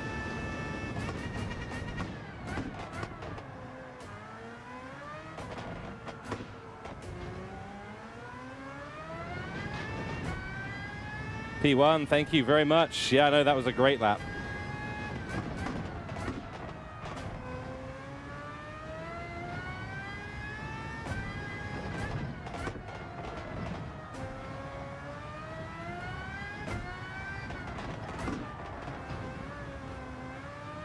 Ah, damn it.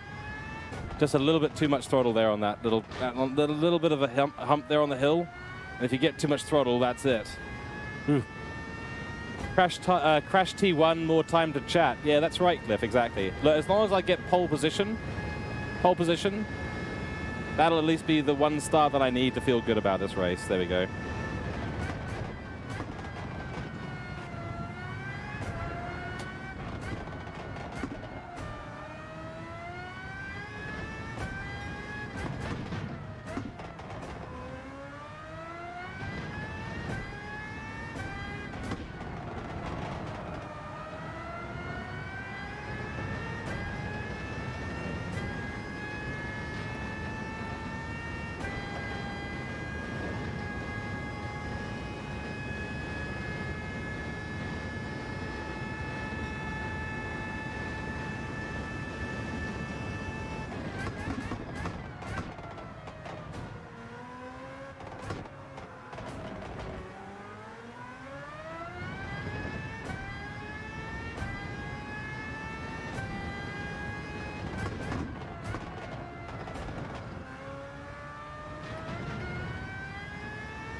Screw it.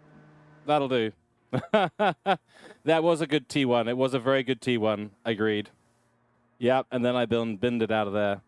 It's just getting on the throttle just a little bit too early through there. I was trying to push, so yeah. But hey, we'll take that. We'll take that, folks. We will take that. The question is, now that I'm up the front, should I start on the softs? And I probably should. So we'll start on the softs then.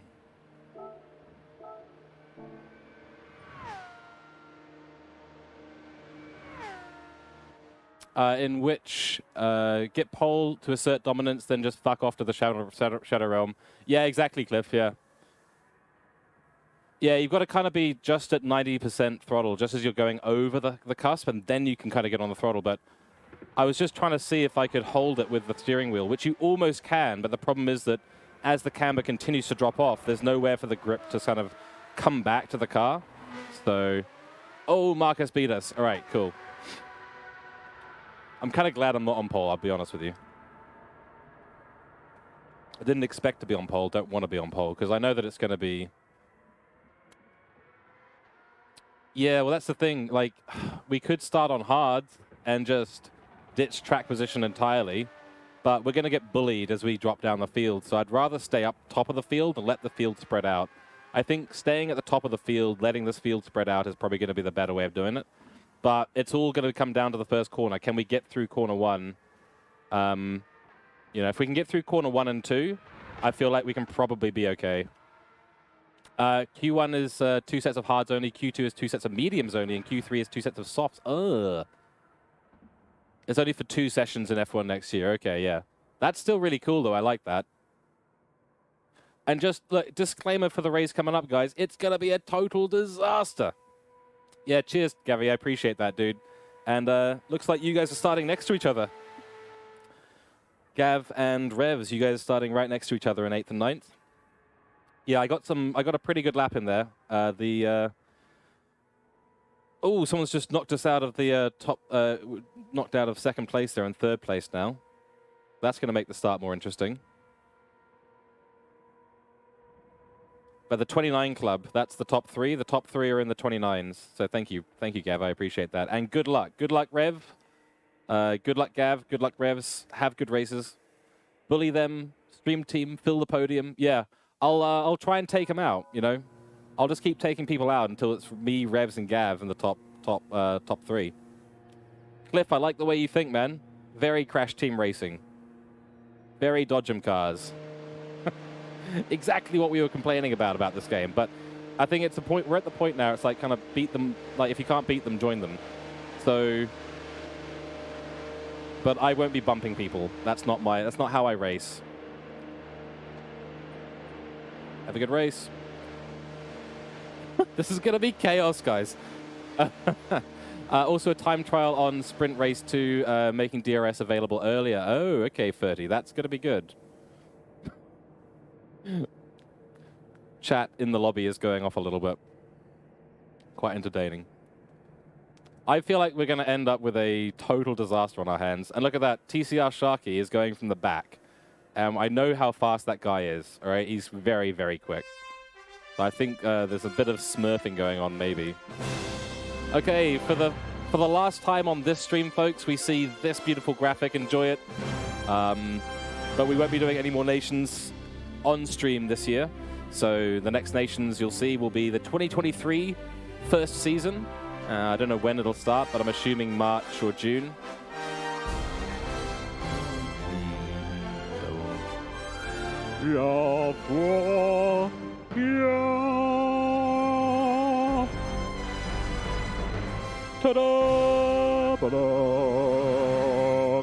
All right, good stuff. Good luck, guys. Have fun. No, I know that, Cliff. No, I know that. But it's funny to suggest it. That's the thing. That's why I'm saying good form.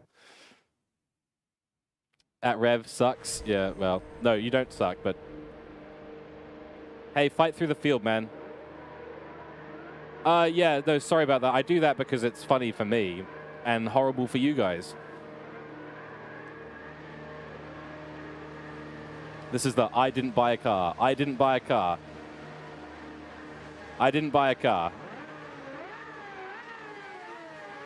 I did buy a car and I painted it Tron colors. Yeah, I lost pole by a couple of positions, a couple of faster laps, but only like by 0.1. It was pretty close.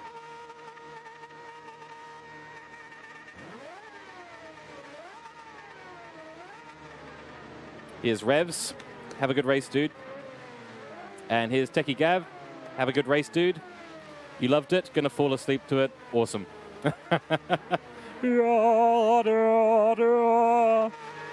Yeah, you don't want me doing that for much longer. Trust me, guys. Next minute, and I'll be reciting songs from movies I like. You don't want it to get to that point. Yes, exactly what Rallycross GT said. All right, good luck, guys. Let's see how we go on this crazy, crazy little race here. Corner 1, total fucking disaster. What's the bet?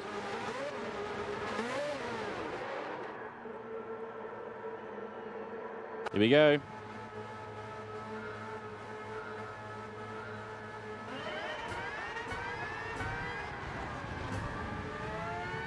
Bloody hell.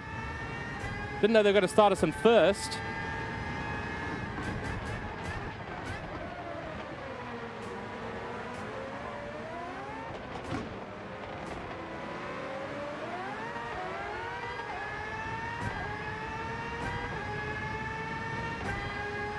Oh, shit.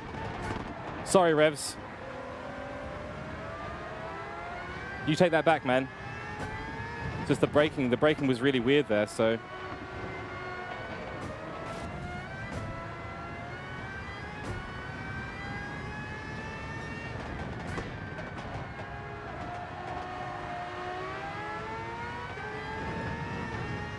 Rip Revs, yeah, man, rip Revs. Unfortunately, I hit him forward into another car, and that got him a huge penalty. Revs, that's my bad, dude. Holy crap.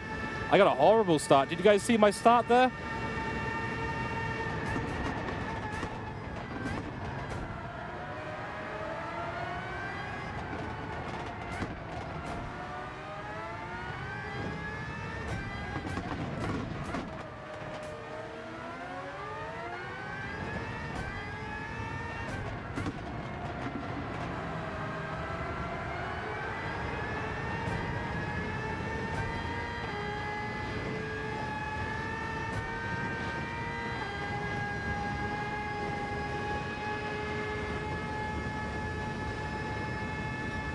Cheers. Yeah, that was a dodgy move, but we got it done.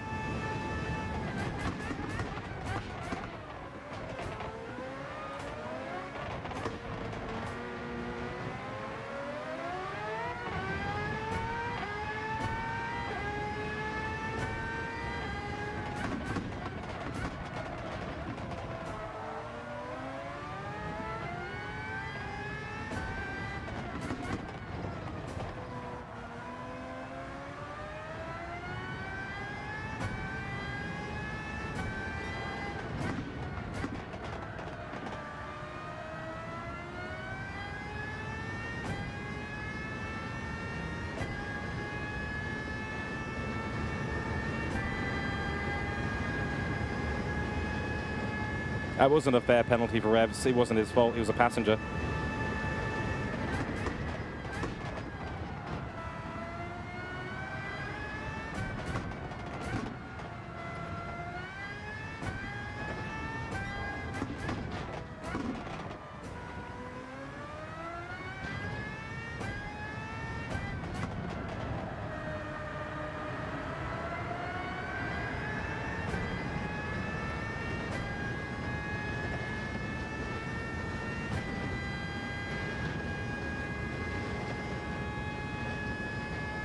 Yeah, Revs, I do owe you a shot of something.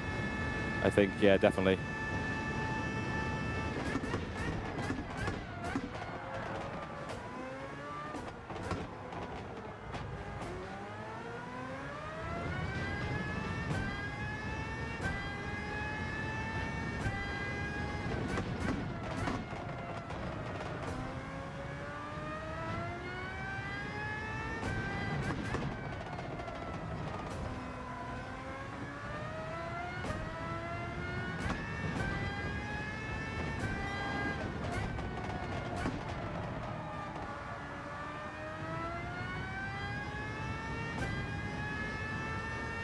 Oh my gosh, there's 30 laps of this.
Rip.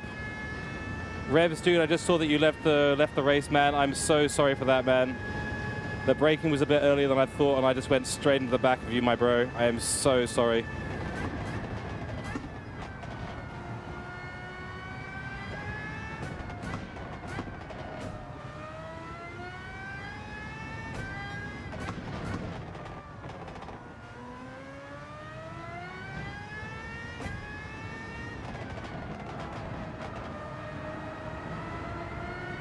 No, but his car was definitely slowing down.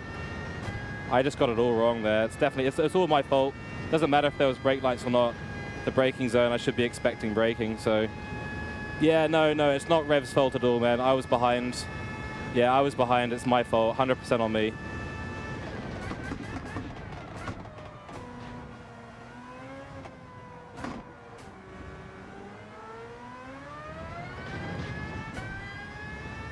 I appreciate that, Rev. Sorry, man. Yeah.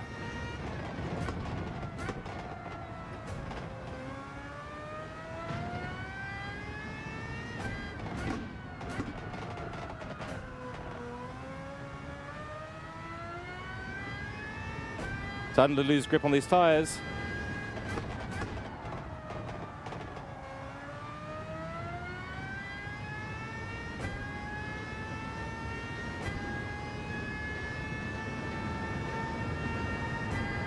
I didn't get a penalty. No, Revs, I didn't. Not at all. I don't know why. It seems like I should have.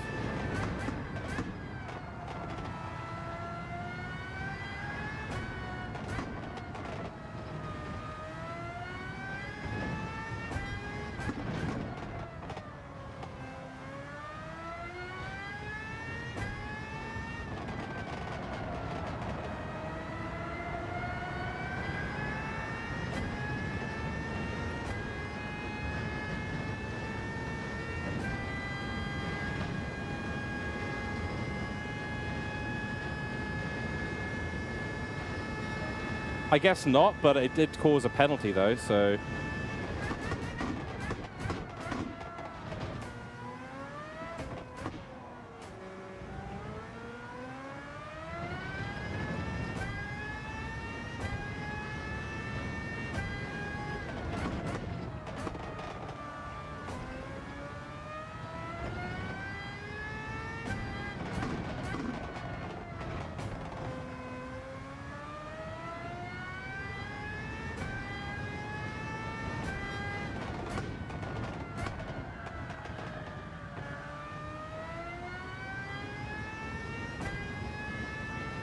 Maybe the game can't link those things together. Yeah, it's quite possible, Cliff. I mean, the truth is the lobby system here in GT7 is pretty rubbish. So.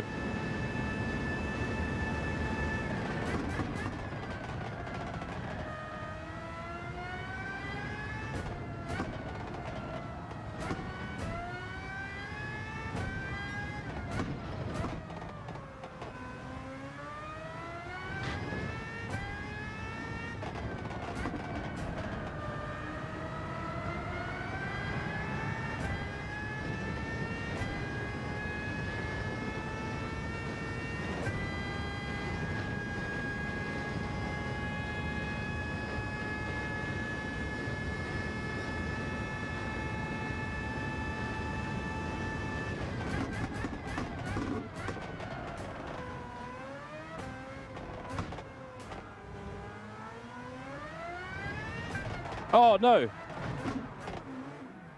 I've gone and done it. I've gone and done it, folks. But there's still plenty of time to catch up, though. I'm not worried.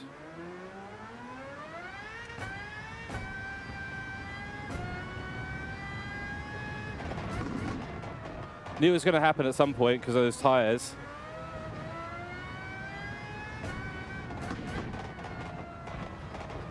Knew it was going to happen at some point with those tires.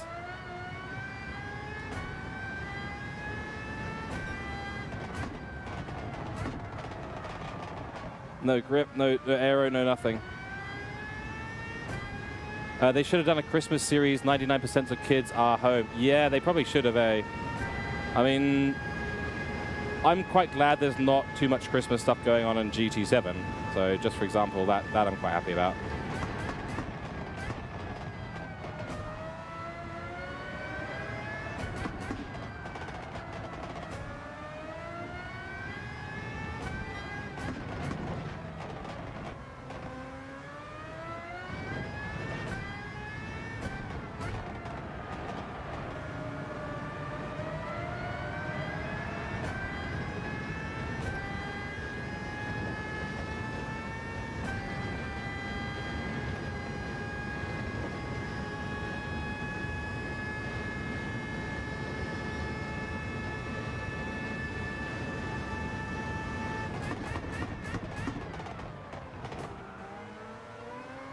Oh, that was me, wasn't it?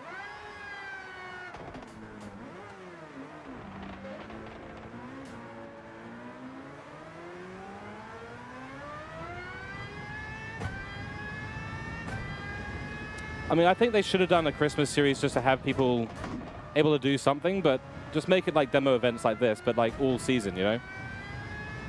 Oh shit, I needed a box. Yeah, so that's the whole thing. I'm just ruining the tires and not even noticing. Actually, to be honest, like, I knew this was going to be intense, but man, it's just they're so fast at the speed that I need to drive at. It's just too quick. Yeah, I know. It's too much going on, man. Between chat, this, my tiredness, the work day I've just had, is too much. I can't keep a handle on it all.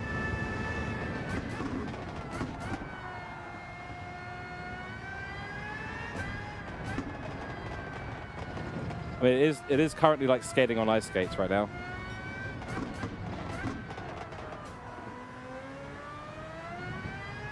Oh, see ya, Marcus.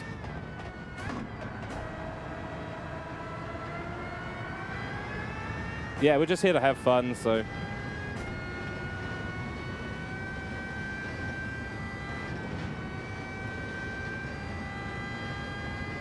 I don't know where the pit stop line is, so I'm just going to go there and hope that it's right.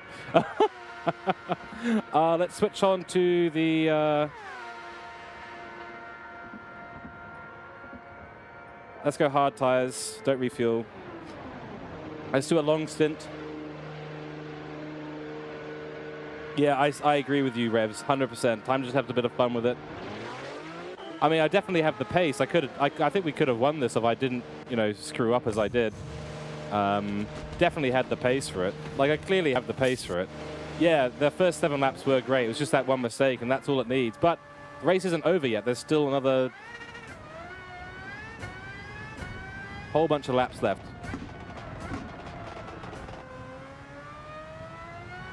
Exactly. Others can make mistakes.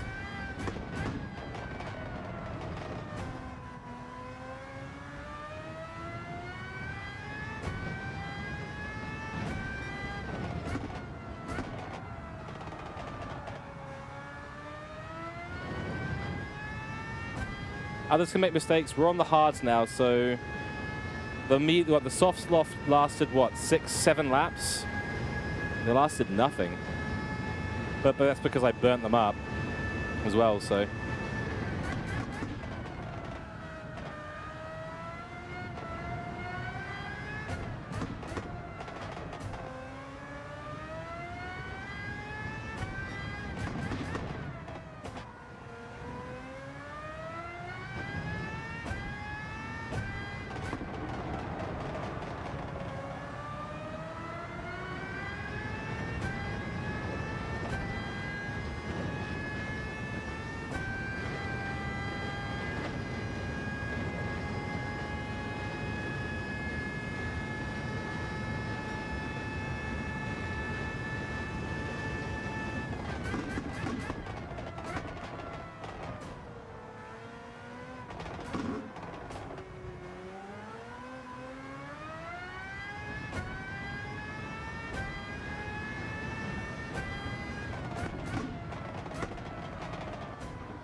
I think even on the TC is a must, you think? Yeah, I think it is once you're, well, for me, I wouldn't want to use it, but when the tires are starting to screech, it starts to make a lot more sense, right?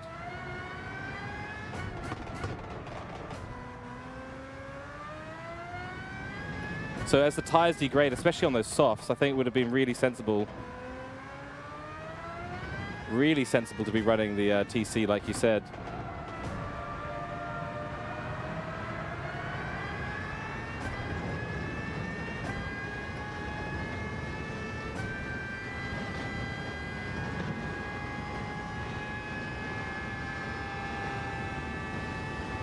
Yeah, for worn tires, it's a must. Absolutely, I couldn't agree more on that.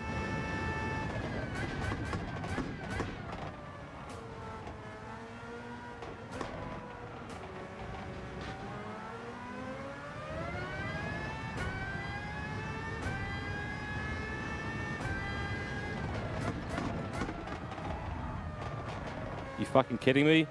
Learn to fucking brake, you... right, sorry. Sorry, folks, that's a bit of frustrating leaking out there. Crikey, why would you dive there? I mean, you just took out my rear spoiler, and you dived when you were about 1,000 miles away. I mean, this is what I'm talking about, folks. I'm sick of being dived on like this sort of stuff. It's just bad form. Anyway, right. Time to stop. We're gonna focus on our corners. We're gonna focus on our strategy, and we're gonna have some fun, folks. Let's forget about that. Yeah, I think you do. There's hours of work to control this car properly. Yeah.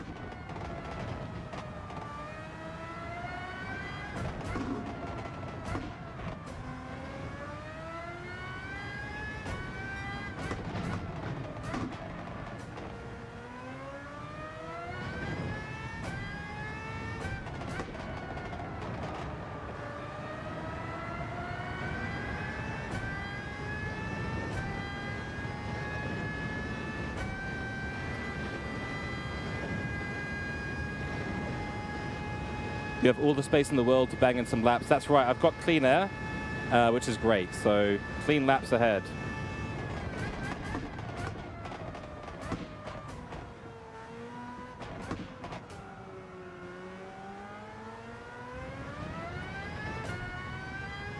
All right, I'm going to ignore you guys then. I'll get in the zone. Head down time, folks.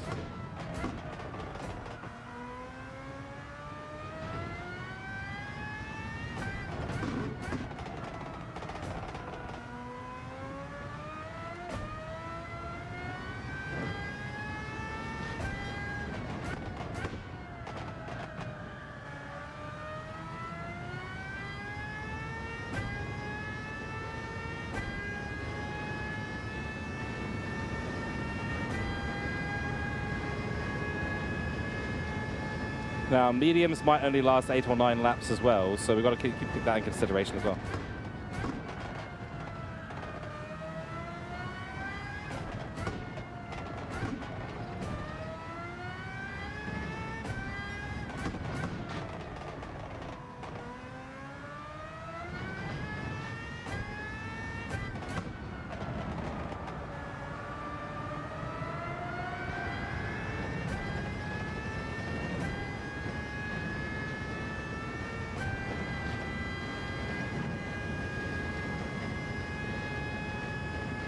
I've got to pit one more time, yeah, so...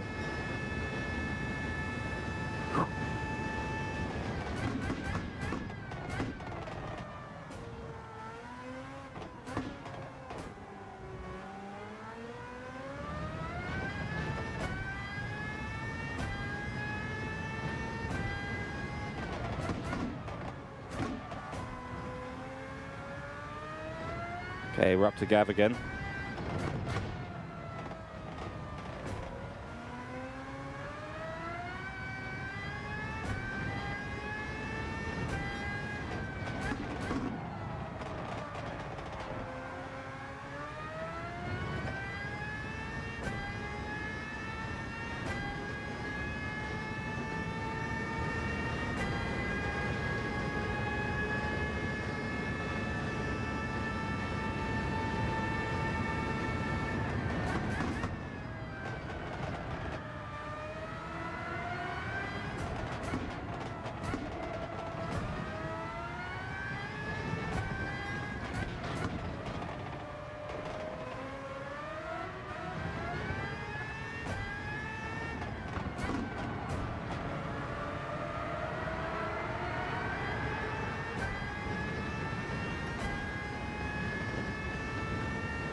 Sorry, Gav, I've got you here, I think.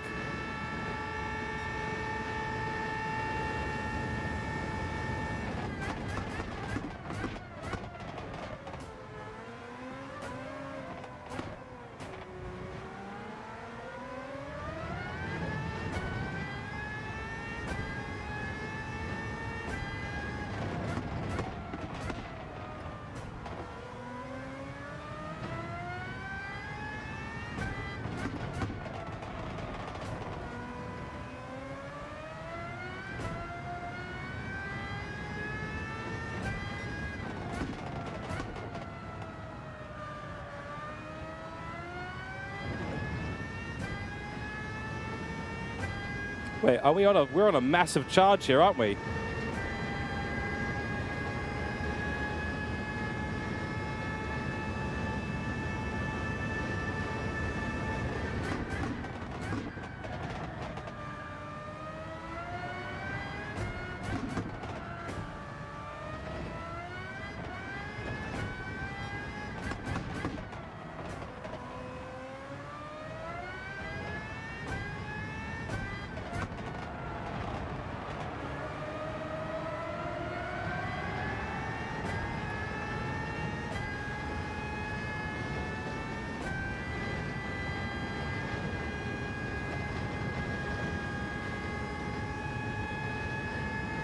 He's going to get me there anyway. I think he's on faster tires.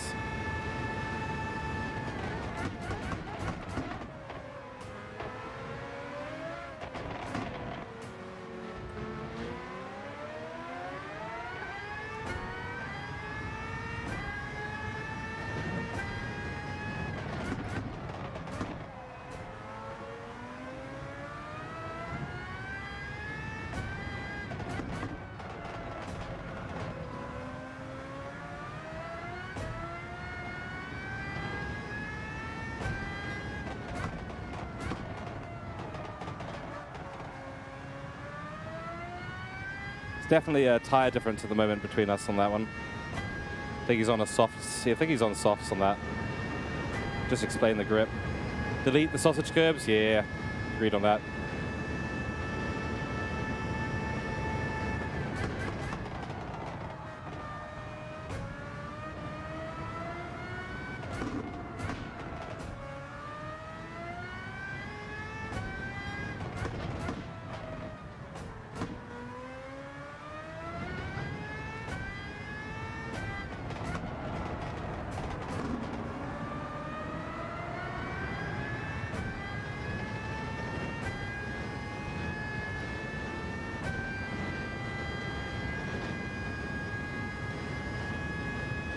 Thank you, 30. I appreciate that. Thank you very much, bro. We've got a medium stint to come as well, so...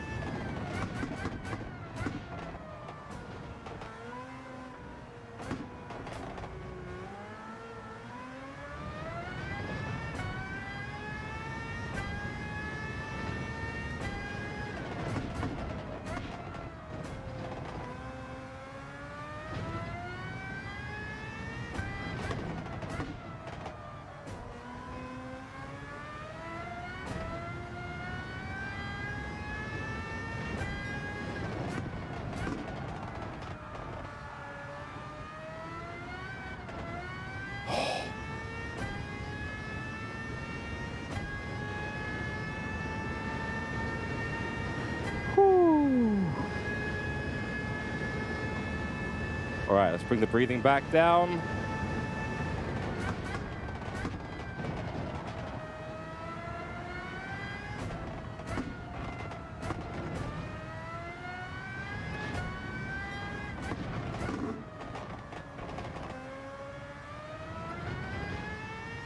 Yeah, should be no fuel here at all. Starting to lose a bit of that edge on the hards now.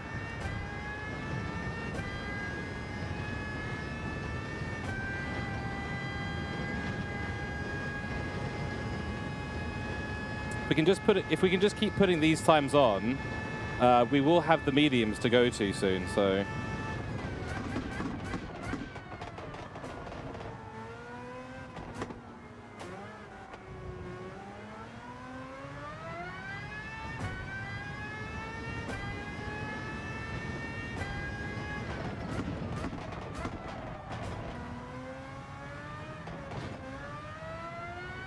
There you go. That's the edge of, that's the sign that the edge of your tires is gone.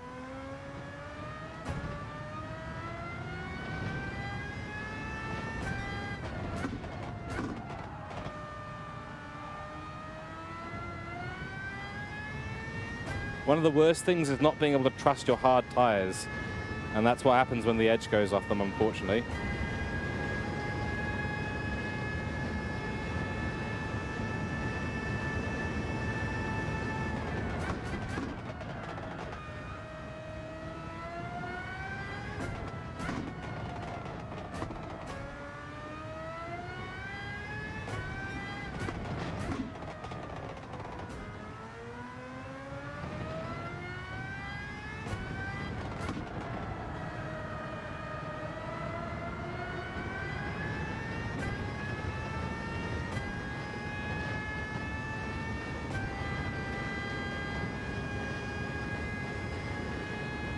You got a bail? No worries, Rallycross GT. Thank you very much, bro. Thanks for hanging out.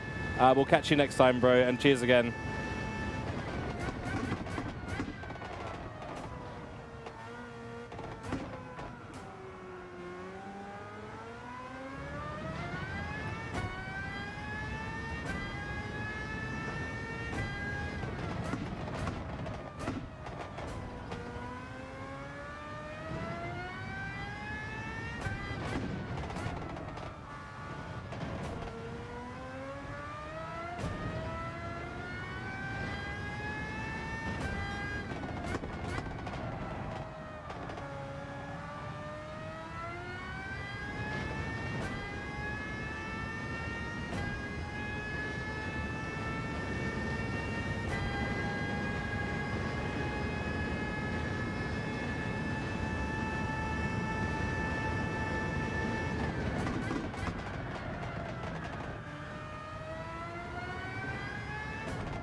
Leader is pitting. He was on the mediums there, so he'll be on the softs now. He'll be on the hards now, sorry. We've got another 2 or 3 laps to pump in on these hards, and then we should be able to change out.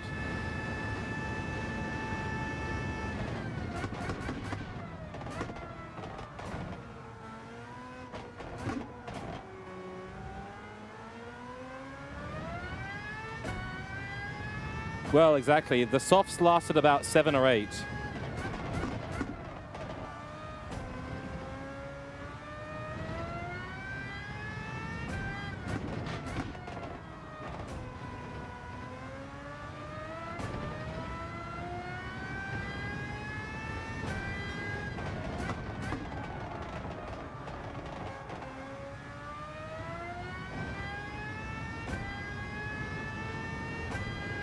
Yeah, we'll see. I mean, I think 22 might be what we have to do, though. Otherwise, we're not going to gain enough, I don't think. Yeah, but maybe you're right. Maybe 23 might be a good idea. Let's have a think. Let's just, we'll keep thinking about it until we get a bit closer.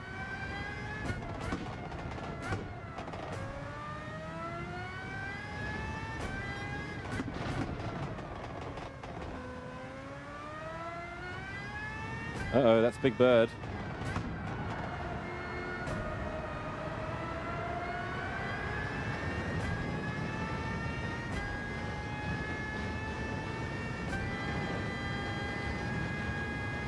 And he's into the pits. He was on the hard tires, okay.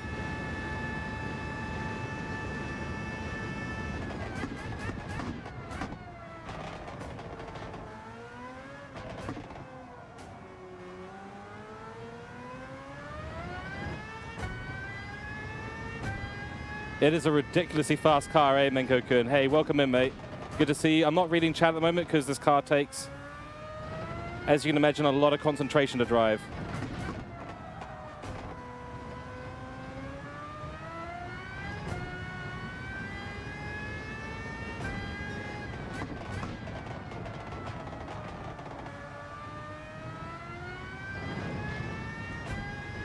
Woo!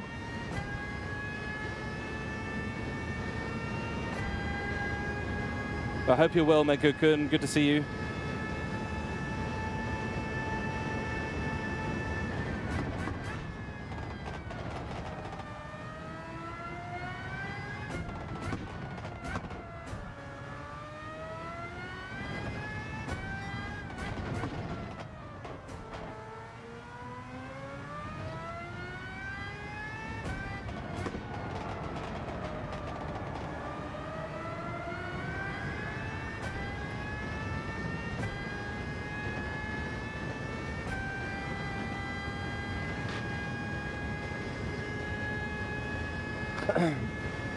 Yeah, all good. I hope you're well, though, Menko-kun. Hope you're well. Hope you've been having fun, whatever you've been doing.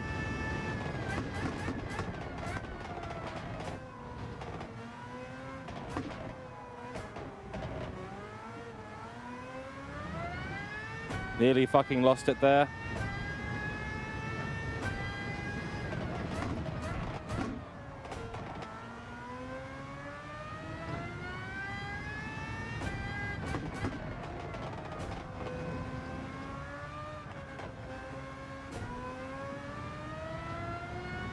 Nearly lost it again there.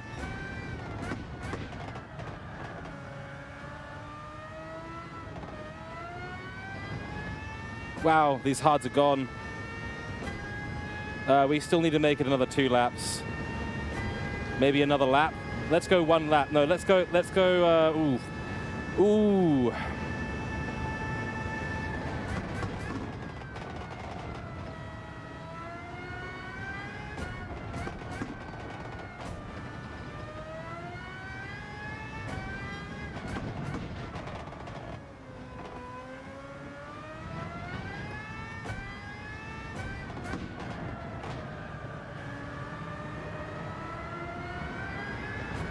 Sharky's coming in, he was on softs.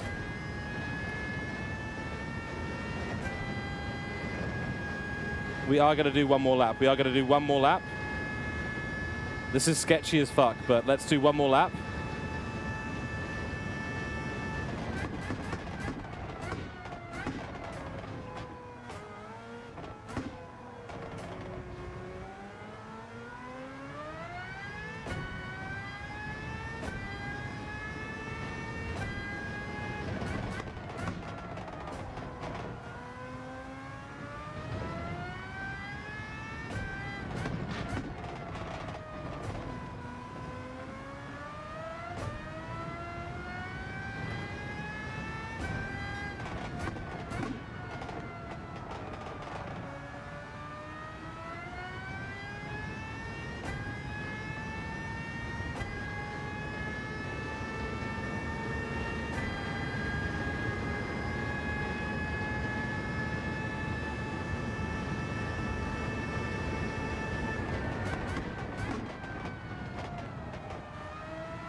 Mediums. All right, let's see what we can do. We've got a couple of people ahead of us. I know that we're going to have Marcus potentially right on top of us for this last stint. But let's see how it goes. Thank you, Cliff. Yeah, I think we did really well on the hards there. We did really well on the hards. Took it to the absolute limit. Now here we are coming in. Let's see what we can do. Podium here would be awesome. But top 5 would be great. Finishing the race would be great as well, actually. I'll be honest with you guys. Finishing the race would be fantastic.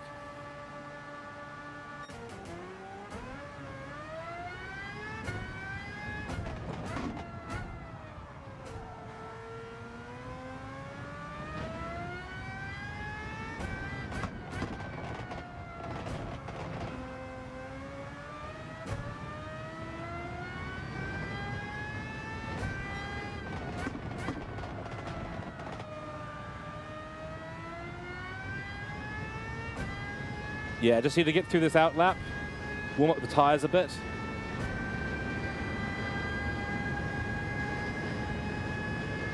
And hopefully that'll give us enough.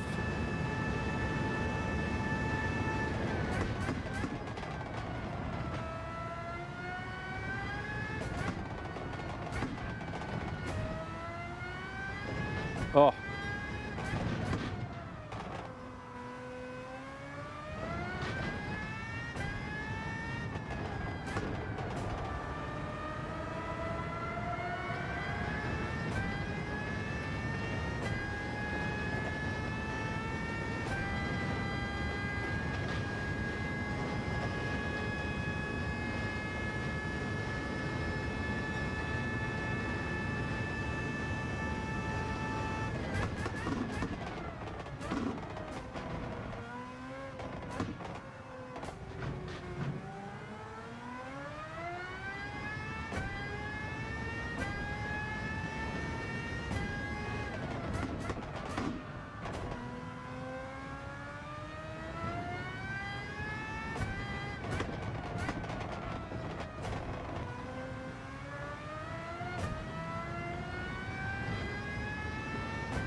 little bit of contact, but it doesn't matter.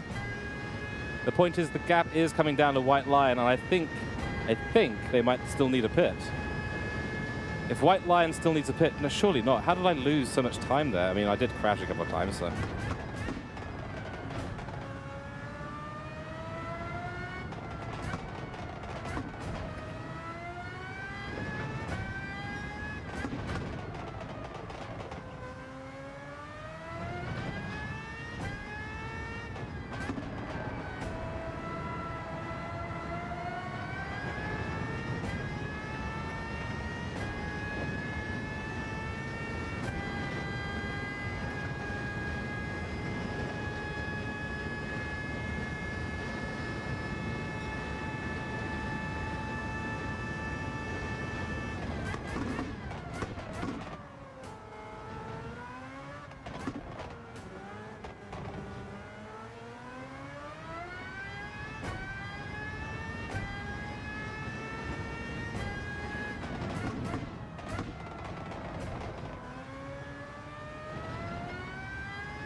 That wasn't great.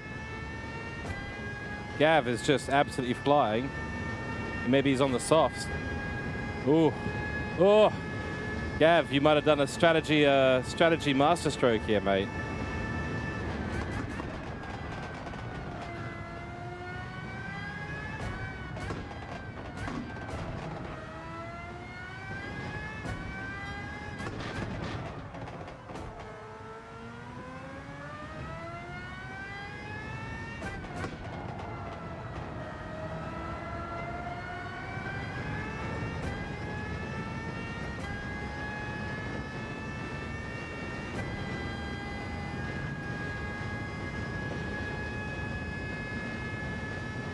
P2 fighting a lapped car. Oh, that's good. That's good to know.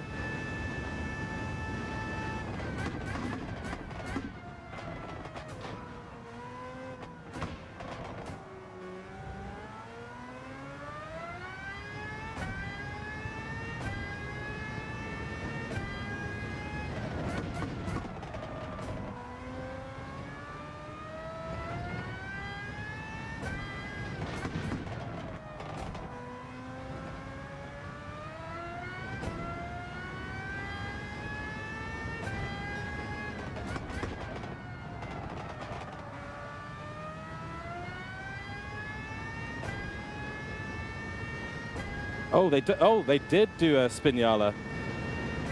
Thank you for the updates there, Cliff. Yeah, wow. Only 13.6 seconds now behind White Lion.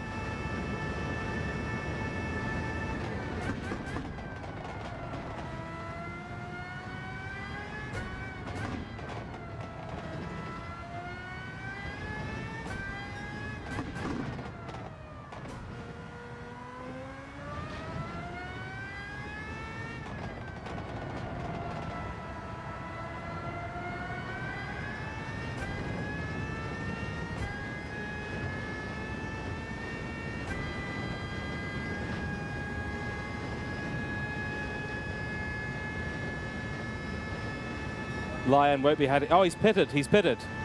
We're actually second overall.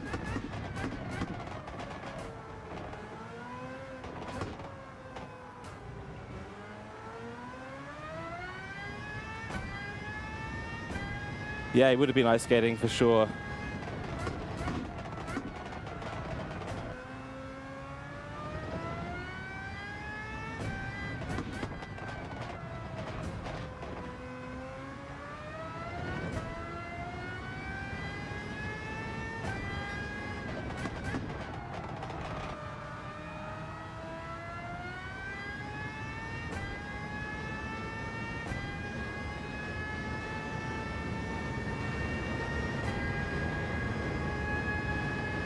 Oof, yeah, we just got to bring it home. We're pretty much guaranteed a podium at this point.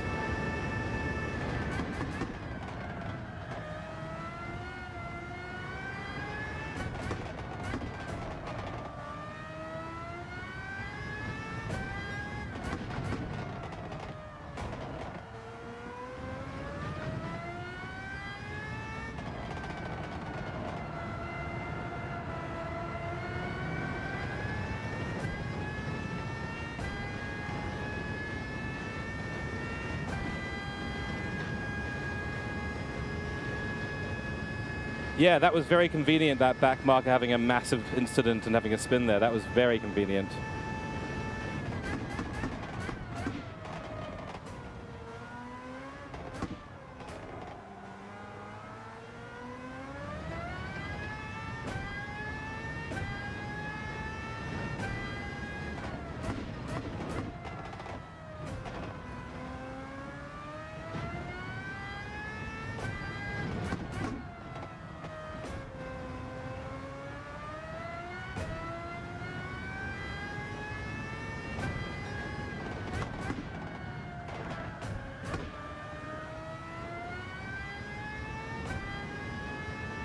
Oh, damn it, Gav. Yeah, Mengo-kun agreeing with Cliff there. Yeah, absolutely. 3 laps to go, including this one.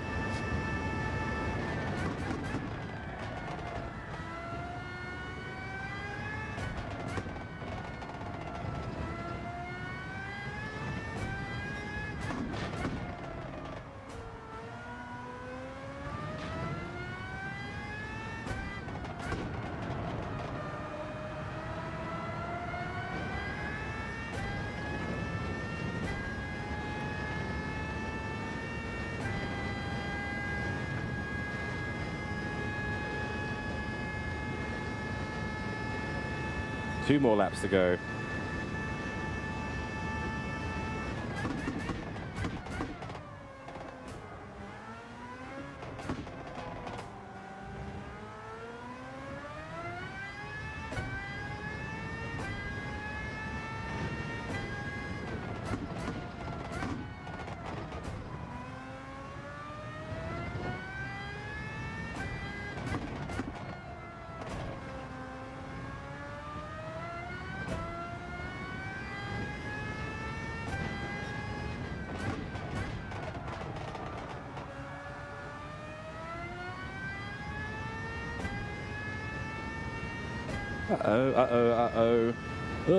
That wasn't actually that bad. You're all good. The mediums are looking good as well. So let's just make it through. Bring it home.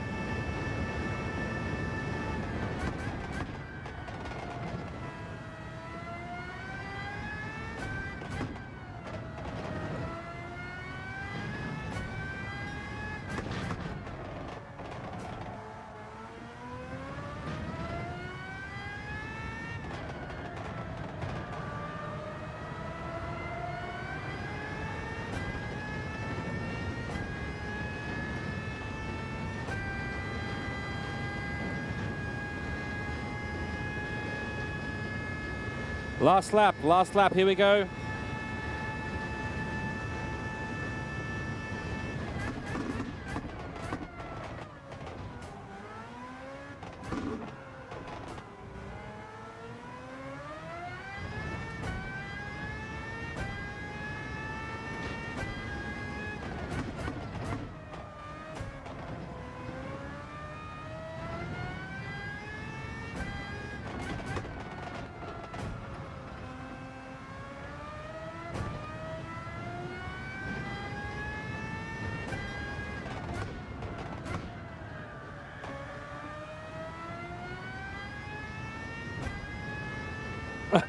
Cliff, you've been reeled into the action the whole time, mate. Yeah, go get some breakfast after this is done, mate, for sure.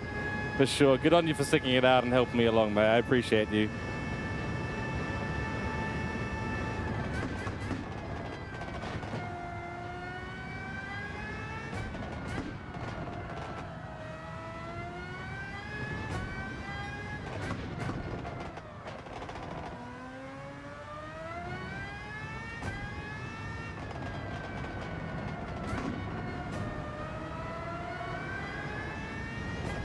Yes.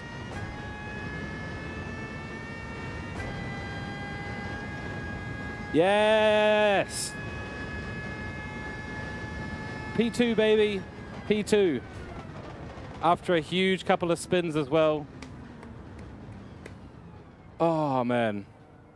Oh, dear. TCR Sharky is an A+ driver. So don't get that wrong. He is, by the way, TCR Sharky went from the back of the field. They went from last place to first. Hey, thank you, Menku-kun. I appreciate that. I can't even talk now. 30, yeah, only on softs and fuel burn. Yeah, exactly. Yeah. No, Sharky had a good strategy. He just hung out at the back, let the chaos happen, and then he just kind of just powered through the field. It's a very good one. So, hey, thanks, Gav, and you too, man. Really good race. You put me under so much pressure in those last few laps there, especially. You really did. You were driving extremely well, Gav. Really, honestly, really, really well, dude. Yeah, were you on the softs at the end there? I think you might have been on the softs, but you might have been on mediums as well. But congrats, Gav. That's Yumi on the podium, dude. You were going so fast, man. I was stressed. I was really stressed. Oh my goodness. Hydrate. Yes, thank you, 30. Oh man. Oh, I've got a back sweat.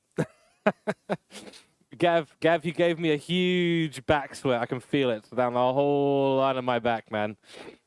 As gross as that is, that's how stressed you kept me in that race, man. Well done. GG.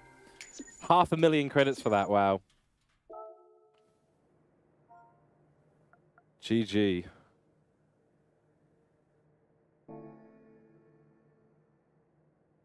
Nah. Nah, dude. Nah, dude. You good.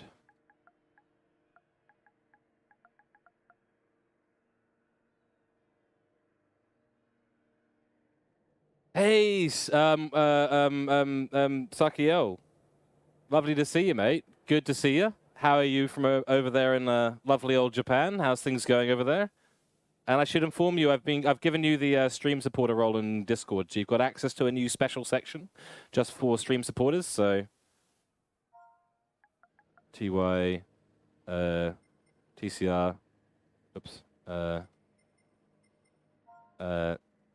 nice last to first, you speedy man.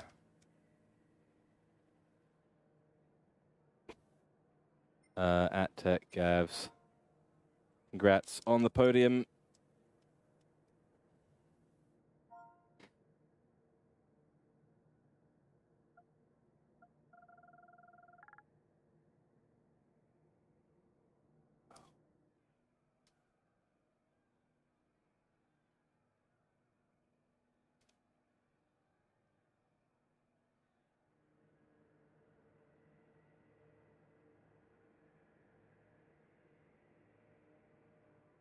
Look at that. Sharky's like, thanks, trying to get back to A+. Great. Thanks for taking that win away from us. That would have been ours. Oh, sorry, that wasn't, sorry, that was at, oops. Oops. I mean, at Marcus.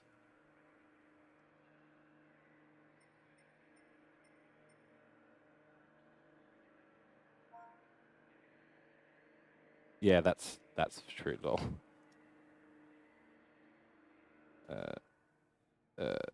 Stupid netcode. Even if you did at that part of the track, it was... Oh, we're gone. Oh, I wanted the fucking replay from that. Ah, you... Bah. Hey, Revs, I don't suppose you saved a replay of that? Shit. It went well, actually. We got second place. Yeah, that worked out well. What was our strategy? So... Gav, because I was starting quite close to the top and I knew I had pace, I went, oh, you've got it, Gav? Oh, thank you. Sorry, of course Revs doesn't have it. He left early. Sorry, Revs. Thank you, Gav. Excellent. Thank you, dude. Could you share that? I would really appreciate. I want to have a little look at that. Name is, it went well, mate. Second place overall, which was good. So happy about that. Yeah, my strategy was pretty straightforward. I thought to myself, look, I'm at the start. I'm like third place. I'm definitely starting on the softs. That means I won't have to worry about the rest of the field. I can just get away and hopefully stay with the pack. But it soon dawned on me we had more pace than the other two. So where it came unraveled for me was at the end of the soft stint. I got to lap 7 and started to lose it big time. So I didn't slow down enough, and I was under pressure by the guy behind me. So I just pushed it a little bit too much and spun. That's what caused the spin. But after that, we went and did a stint on the hards, and we went from like lap 7 or 8 all the way to like lap 22, I believe. So we did a huge, long hard stint, and we were absolutely pacing it. We had clean air the whole time, apart from a couple of overtakes we had to make. So I could just put in really, really good laps after really, really good laps, and that's what ended up springboarding me out into the medium stint where I got past most of you guys. Yo, Namers, yeah, you joined in at lap 5-6, saw you spin instantly, yep. Or did you just GG out of the stream? You were like, oh, look, he spun, close that window. Nah, I'm just kidding. Yeah, it was actually a good race, mate. It was a good race. Yeah, really happy with it. That could have been a win. It could have been a win if I had stayed. I honestly think if I had stayed out front, because just bear in mind that at the start there we got up to what, 8 seconds ahead? No, it was less than that. It was about 5 seconds or something. I can't remember exactly how much, so I want to watch the replay. Oh no, that's all good, Namers. No. Life happens first, my bro. I'm just teasing. I'm just teasing you. Hope the calls went well, mate. But yeah, certainly. Lost my train of thought. We had some dodgy moments, and at the start, the start was terrible for us, guys. We dropped back from 3rd place all the way to like 7th or 8th at the start. Hey, thanks for the follow, Marlo. I appreciate that, Marlo BMX. Thank you for the follow. Welcome to the Kung Fu community. Hope you're doing well. Extra money, yeah. But no, right at the start, because they started us in 1st gear, and I really wasn't prepared for that. So I just was, flat on the floor, and it just started wheel spinning. I went da da da da da da da, and I nearly lost it completely. So right at the start, it was almost over before it started, which would have been quite hilarious. But no, I mean, it was a fun race actually. I have to admit. I'm not going to do that again or that again. They were horrible races. That I would consider doing that one again. I'll be honest, especially with a 2nd place result. That's given me a decent chunk of points as well. So, hey, thanks Marlo BMX. I appreciate that. Excellent race. Made you sweat just watching. Yeah, I can still feel it. It's the hands, the back, everything. Yeah, that was tough. That was it's intense, right? That's really intense. So thank you. I appreciate you watching. Hey, welcome to the stream. Thank you very much. Marcus here. I know why I got the penalty now. There was a yellow flag out as I spun. Oh, that's super unlucky, dude. Marcus, that's super unlucky, bro. Yeah. No, honestly, I didn't think you touched me because I know that I over-throttled. It was because I was under pressure from you, so I was trying to get on the throttle early, and that's why I ended up spinning. So I didn't think it was contact because I didn't feel anything. And if it was netcode, then you would have had damage. I didn't have any damage other than what I did to myself going into the walls. So, yeah, Marcus, yeah, the yellow flag is what did it. There was a yellow flag. Yeah, actually, I don't remember what. There must have been something else ahead that had caused it, that caused the yellow flag, unless it was me. But then why do you get a... You shouldn't get a penalty for overtaking someone who caused the yellow flag. That wouldn't make any sense, right? So, but good race anyway, Marcus. Yeah, good race there, mate. Especially in those first few laps. It was pretty intense, some pretty intense racing between us. I was going to get you on that lap. If I didn't spin there, I was going to, yeah. It wasn't me, no. The flag was out before turn 1, yeah, so that's what it was, yeah. That's so unlucky, because that would have been... I mean, I'm assuming that would have been a back marker, because we could see 1st place at that point, so... Weird. Very, very weird. Very weird. But I enjoyed that. That was a good race, and we've taken a decent chunk of points out of that, which is nice, so... Too many mistakes from you would have had me for sure, yeah. I saw a few, it was... I mean, your first laps were really, really clean. Like, we had a great little race there. At the start, Marcus. But yeah, like when the tires start to go off, right? I'm assuming you started on softs, yeah? When those soft tires started going off, they are like skates, like ice skates on an ice rink. You were on softs as well, yeah. So I think both of us towards the end of our softs life would have been making plenty of mistakes. I certainly know I was.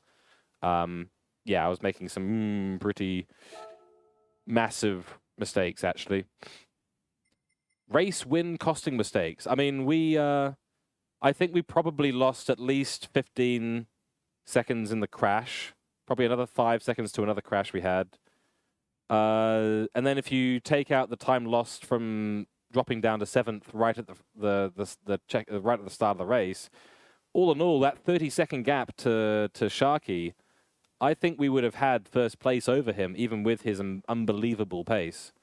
So I feel a little bit unlucky on that one, but you know, it is what it is, right? Just want to see if anyone's uploaded that yet. Perfect. Perfect. Here we go. Let's have a little view of this. Minus 20 spins. Yeah, exactly. Yeah, thank you, Gav. I'm downloading it now. I really appreciate that. Let's have a little look because there's parts of this where I'm like, damn, that was good. And then there's parts of this where I'm like, man, what a disaster. So we'll wrap up the stream pretty soon, folks. Let me put some music back on.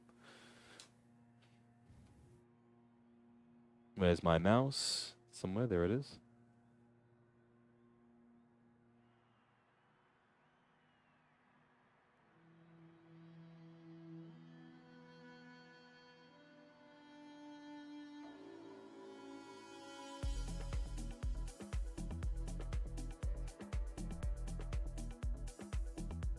That'll do.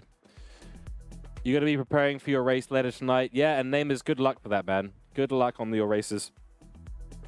I will try and tune in tomorrow if I can. Might be a fair way in, but I'll try and watch if I can, mate. Yeah, if you want to throw a link into the... there's that self-promotion area in the community Discord, Namers. Why don't you throw a link to the stream that it'll be on in there? That'd be really useful. But yeah, no, good luck, dude. Gav Techie, you made a fair few mistakes trying to catch me up. Yeah, well, I was pushing like crazy, so because you were so close, and I was just. I mean, this will be interesting to see. Let me just quickly jump up to me, because I want you guys to see what happened right here. Most people probably didn't have this happen, but just watch the accelerator here. Watch what happens here. Just a heads up, you are tier 2. Okay, noted, noted. Gav, it's just so difficult not to make mistakes out there here, though, and there's Marcus there. Look at me getting wheel spin. I'm straight into the barrier.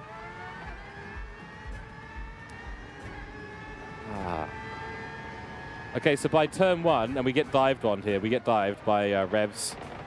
I mean, that was a really good move, Revs. That was Revs. Revs, are you still on the stream, dude? Because that was a spectacular move. I didn't mean to say dived. We got dived in the most legal way possible. That was a thing of beauty, mate. I gotta quickly go back for that. So just watch this, folks. It's I massively bin it here. I ruin it. Yo, Levidius, how's it going, man? You guys are at Sardinia, Namers? Okay, good luck with that. So look at this move by Revs here. What a move. Up the inside there. Nomad tries for a dive as well. We get a bit of contact there. Yeah, we did the 30 laps, man. It was epic. We got second place in the end.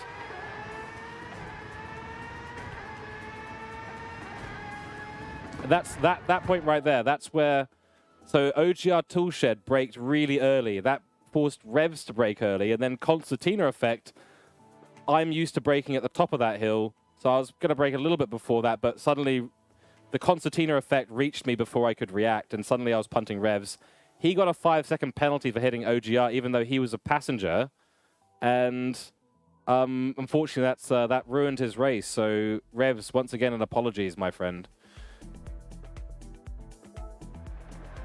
We kind of had him on the inside there, so I thought, well, we just got to go. But he had a good run here as well, so fair play. But then I saw the penalty. I was like, damn it. He went wide there, and it just all unraveled for Revs, unfortunately. So we started on the softs, and there was there you are, Marcus. Yeah, dude. That was super unlucky, man. That was super unlucky, bro. Yeah, Liam, it's really fun, man. It's absolute chaos, but I have to admit, I really enjoyed this. How many people left? Probably 3 or 4. How about that move on P3, by the way, guys? How about that move on P3? He was not expecting that. Yeah, Cliff, go and have a good breakfast, dude. Go and enjoy your breakfast. Thank you for tuning in, man. Have a good rest of your day. Oh, yeah. That felt good. No contact there either. That was sorry, I've got to see that again. That was nice. Oh, thank you, bro. Thank you, Cliff. I appreciate that, dude. See you, man. See you, Cliff. Have a good one. Take care over there in Germany, and have a fantastic bratwurst for breakfast. APFTs do miracles, yeah. Yeah, will do. Thanks, Cliff, dude. Have a good one. Yeah, the SIFs, the APFTs do miracles. Softs do miracles. Yeah, that makes more sense. Yeah, no, it's all good. It's all good. But yeah, no, obviously we had the run on White Lion here. He was laggy, so I was like, oh! Suddenly, a bit of shock there. But at this speed, you can't blame it for being laggy. Let's just go onto White Lion's perspective here. I think he goes quite deep, and then you'll notice me trying to get up the back here. But I just got a better run through here. So we thought, okay, let's just pull out. We'll brake late. And as you can see, we did get the move done.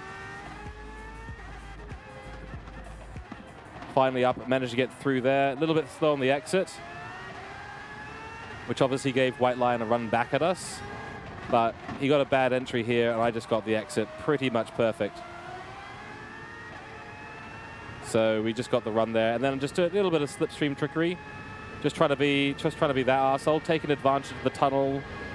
By the way, guys, it's really hard to tell in the tunnel where a car is moving at what rate in different light. Given that it's a black car, oof, he got pushed out a little bit there by Panica. That wasn't a good move. Panica was trying to copy what we did beforehand, but used White Lion as a brake, unfortunately. So that's unlucky. But we were starting to pull away here. So let's just rock on board, eh?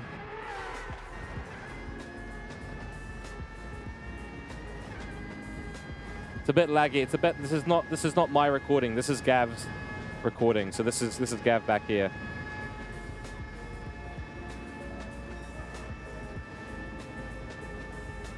Yeah, very, very touchy. It's only because it's lag recording, right? Like look at Rev's stream here. Look at Gav's stream here. Wow, the ghosting was lucky there. Ooh, that was a bit spicy, wasn't it, Gav? They're actually surprisingly smooth. Oh, that's a nice move. He looks up the inside. Nothing there, though. Panica holds it around the outside. Just can't hold the grip there. Looks down the inside again, up into the long downhill section to the long straight. Can't get it done there either. Panica holding on from Techie Gav, but goes wide coming into the long straight, looking to get that better exit onto the straight, but it hasn't worked out for him because that is the slower line to take, and that puts Techie Gav solidly into the slipstream. I believe Panica is getting slipstream also from White Lion, so we're in a bit of a slipstream train at the moment down here to the last part, the S section, all the way through. Very fast section here. Very tricky to get right. The walls are literally right there if you get it wrong. Let's see what goes on through here. Down to third, a little bit of a wall touch there. Oh, and a little bit of an oversteer there from Techie Gav into the last section, coming towards the tunnel section of the track. Still looking good, but Panica loses it. Panica loses it there on the exit in front of Gav, and Gav is through to fourth place. That is a nice way to gain a position, I will be honest. Up a little bit further up the field, and you can see that Big Bird has lost a lot of time to me. And look at me coming here. Look at me. Look at us. I do the fastest lap of the race at that point, which does not last that long, I'll be honest. Try and look up the inside, but just want to play it safe here. No need to get contact out. Nearly take too much in the corner there. But Big Bird doing a really good job to be defensive. He was driving really defensive in front of us, and that was actually really helping him stay ahead. We could have been ahead quite easily on any of these corners. As you can see, Big Bird actually on the mediums. So on the mediums, defending against someone on the soft. And that's a tough job, so well done to him for doing that at all.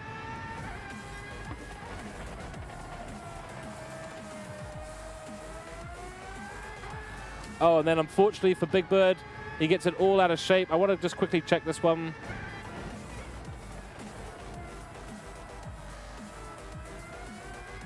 Oh yeah, he just loses a bit there. But actually, it looks like our lag ghost actually helps him get back on track, because he gets a little punt from the outside left, but I didn't touch him. As you can see, we got no damage. Was almost a T-bone. That's right, name is correct. Taking the S like Abu Dhabi for a setup. Yeah. I mean, why not? At this point, we were kind of released.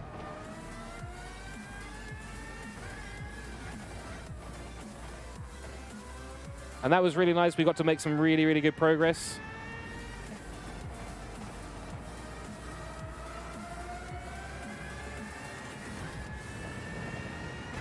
This last flowing section, it is absolutely flat out through here. The whole way is flat out.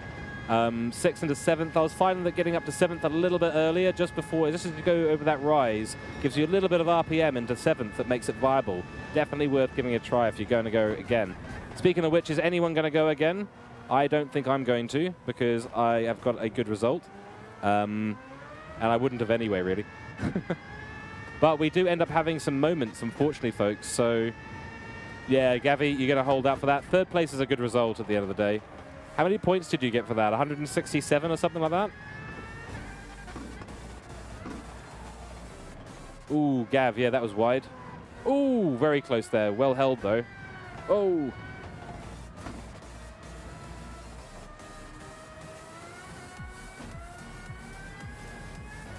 Yeah, Namers, preseason testing is going to be awesome, dude. Can't wait.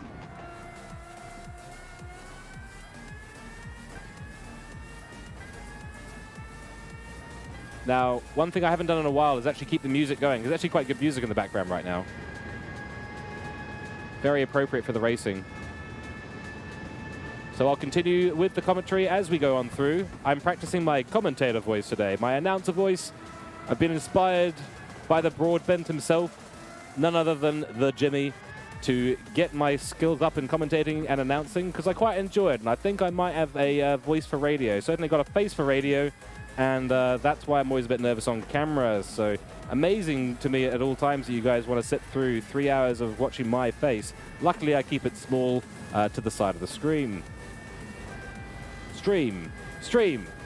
Screams inevitably are on their way as well. But nonetheless, here we are on lap 5. I don't know that this is where it started to unravel for me, because you can see my tires are starting to go.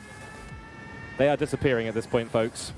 So I needed to be much more careful on these soft tiers, but there are parts of the track where you just lose it slightly, and that is it. That is literally it. Of course, you hope for another max season, but that's because you're a fan, of course. Yeah, of course, yeah. I just hope it's a competitive season, that's all. The Demon56, thank you so much for the follow. Really appreciate it. Welcome to the Kung Fu community, and how are you today, sir? Or madam? Sir stroke madam. Facial hair hides 50%, correct. This is also a strategic beard. You guys might not know it. It's a very strategic beard. I'll tell you about the details of that, probably never. You're doing good, bro. Excellent, the Demon. Glad. Very glad to hear that. Because 15 wins, wow, great season for you. Yep. Like I said, I just hope it's a competitive season. When you look at it from that stat point of view, it's one of the least competitive seasons, but actually it was still plenty of decent racing. So I wasn't unhappy with that overall, I'll be honest with you. Now, lap 6, this is where the tires start to go off. And I do believe we go for another lap here. And this is where it all starts to come unravel, folks, because look who's behind us on the mediums. He was going to go to lap 9 easily, so we needed to put more time on him, but we just weren't able to. Luckily for us, this does work out in the end. Never heard a Dutch anthem every week. Yeah. And as you can see, that is me. And I light up my tires here. Almost spin again. Yeah, absolutely rip there. Absolutely rip. That was the problem with just expecting a little bit too much grip out of that slow chicane. You know, it's one of those ones where you know that you can gain a lot of time just on that little exit from the chicane. But boy, oh boy, you get it wrong with these tires when they're that low. Now, I think I have another spin somewhere here as well. We had 2 mistakes, I believe, on this lap, and it just absolutely destroyed the tires. We were bad through there because we had damage on the front and the back. I think there was a little bit of a confidence loss. Yeah, I think so. There was certainly, I knew that I needed to just dance the rest of the stint here. I needed to dance on these softs because they just weren't performing with what I was expecting from the car. So as you can see there, not a confident corner into there. I really just wanted to hang it around the outside, not stress the tires too much because I didn't know when they were just going to snap on me again. And I didn't want to be doing too much in terms of lifting off the throttle because, you know, these cars, they're all about their speed. Once you get it going in a straight line, that downforce does take over and keeps you on that track. Anything above 200 kilometers an hour, as pointed out by Cliff earlier on in the stream, is where the aero really starts to work, and especially for the downforce of the cars for extra grip. So obviously we had White Lion and Big Bird going back in front of us because of that mistake. GavTechie, first was 179, second was 171, and third was 164. So that's not a bad amount of points, mate. Now, obviously, there was another mistake there from me. So let's just quickly go and look at that, because this was unfortunate. Marcus is right behind us here, and he thought that he hit us. So let's see. Did Marcus actually hit us? Nope, he was miles away, like I thought. So Marcus, you're totally innocent on that one, mate. Like I said, totally innocent. The fact that you got a 3-second penalty doesn't make any sense to me at all. From my perspective, you're totally innocent. Maybe on your replay, it's different, mate. But, I mean, let's look at it from my perspective. Let's look at the throttle inputs. Let's go through this in detail.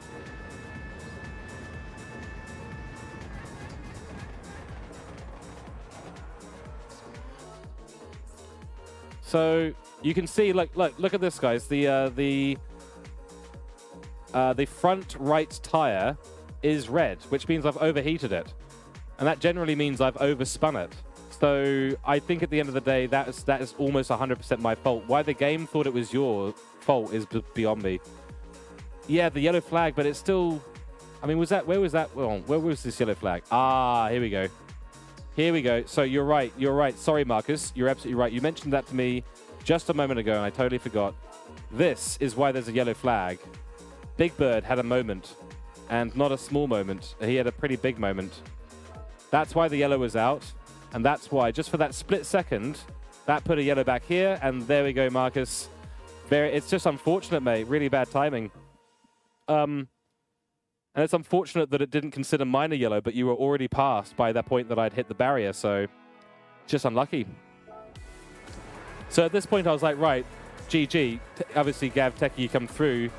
I only just get out of the way in time. Thank goodness the ghosting is on. What is this music?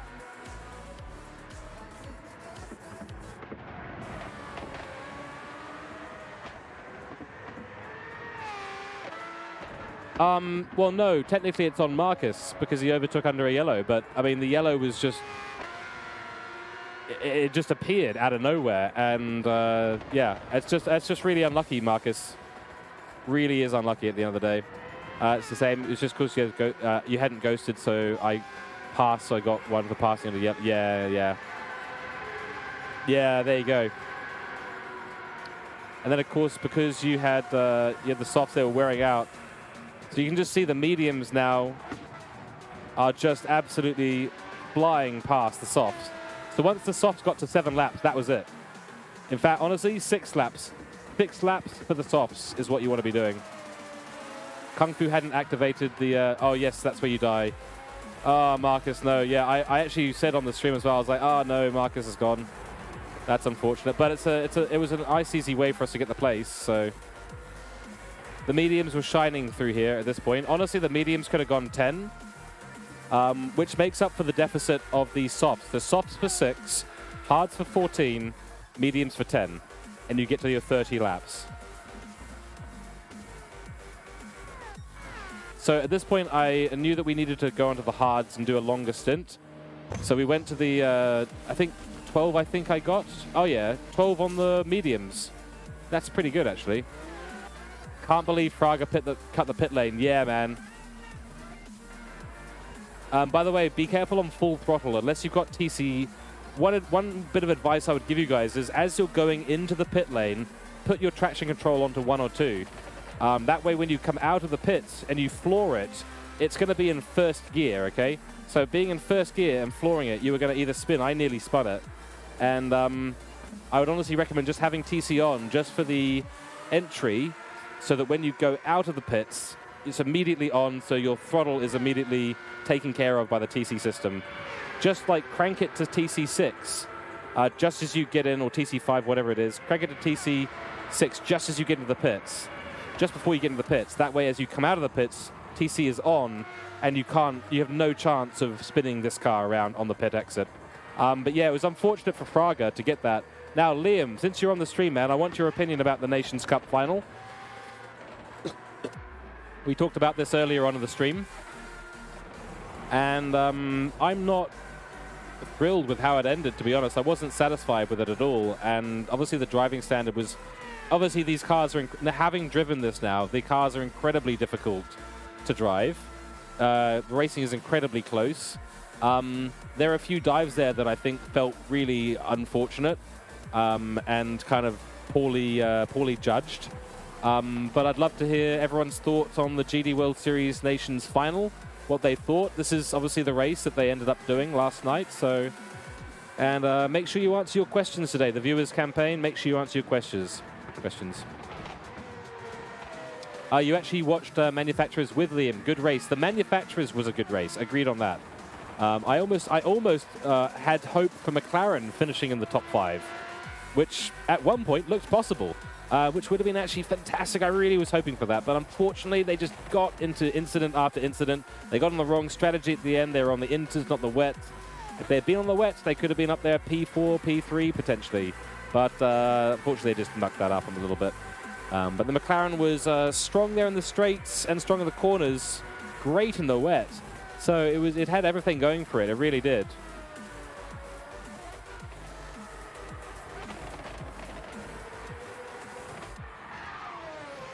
That was someone having a moment there. No, it wasn't. As mediums as... like I said, it was just, you know, we sort of just did this hard stint and just absolutely went for it, kept it under control. I think it was about lap 18, the hard tyres started going off, so... But as you can see, M. Reed in front of us, the Aussie, and he's going to go into the pits now, I believe. No, he's not. In fact, he would have got a penalty if he got at the point that I said there. I think he was on the medium, so he's struggling on the mediums. I got a good exit there, and that means that I can power on down the straight. And let's just watch us walk away from this guy on the hards, which shouldn't be happening, but when the mediums are worn that much, they basically act as hard tires. Except hard tires that are already degraded 50%, so that's pretty horrible. Now, he had a touch here. That's right. Look at this, guys. This is the lunge of a fucking century. Lunge of the century here. I don't know what he was thinking. He was totally offline, and he should have known that the wide line in there is how you take that corner. He wasn't that far back, but that's me braking there. What do you guys think about this? What do you guys think about this? Do you reckon that's legit? That's a legit move? Was he even braking there? What the hell? He's hardly even braking there. Guys, he's not even bothering to brake there. He's just gone for it. I mean, maybe I could have braked later there, so maybe that's my fault for opening that up, but that's where I braked all the time. That said, I am on the hard, so I have to brake a little bit sooner into this corner, so maybe fair, but yeah, I mean, that almost took us out again. That would have been race over. It might be that there's a bit of lag involved there for sure. But certainly on mediums that are that worn, that's very opportunistic. On mediums that worn. Even if you make a move like that, you're going to have a hard time making it stick with someone who's got fresh tires. So, not that he knew that I had fresh tires, but...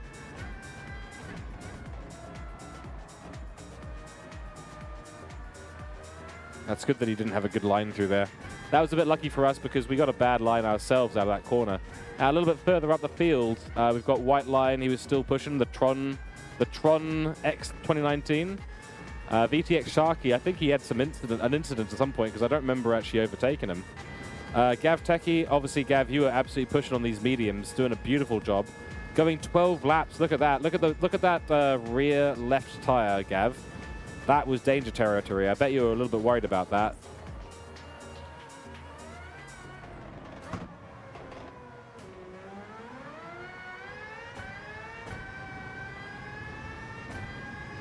Little bit of a traction control engaging there just to stop you from spinning that car, which was inevitably going to do at that point.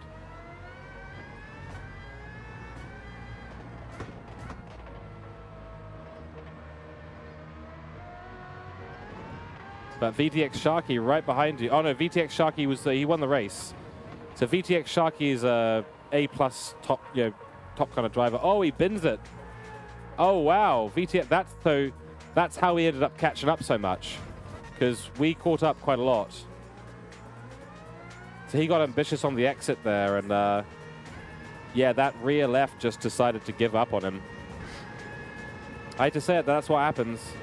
You got a bit squirrely on the lap. Yeah, well, you were fighting as well. You were, that tire is dead, and you were getting under a lot of pressure there from Sharky, who was right on your back basically that whole lap. So I think you did very well just to stay calm in that situation. And you'd already knocked your confidence a little bit earlier on the lap from that initial T1, T2 chicane. So I think, yeah, you were a little bit close to going and losing it there for some other reason. But no, I think you did really, really well. The pit exit here is so ambiguous. I just went all the way to the right and just didn't even risk it. And that's going to be a pit for this guy as well. Yeah, of course it is, because he'll go onto the soft tires, I believe. He might have gone hards, I don't actually know. But what that does do is that puts us up ahead of both of you guys, at least initially. And that put us in a good spot. The problem was obviously we're on hard tires, so we weren't going to make too much progress. Let's just see what Sharky did here.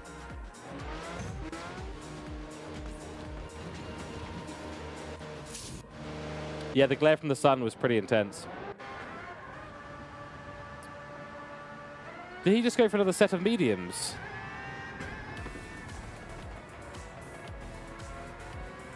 What the hell? Oh no, he's on softs. There you go, he's on softs, yeah. So he started on hards, went mediums, and then went softs.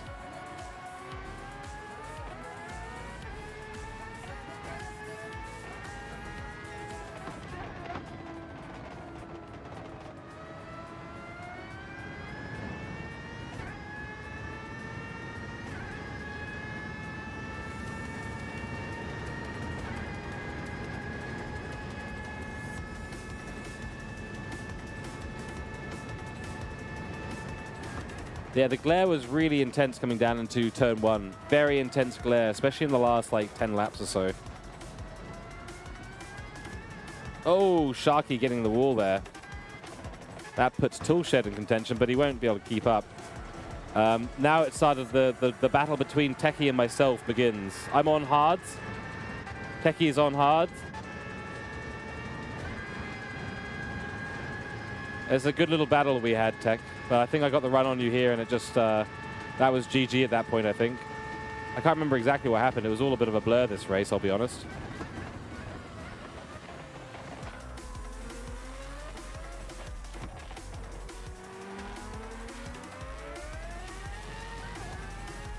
Oh, just the exit there, a little bit too high in the gear. Might have...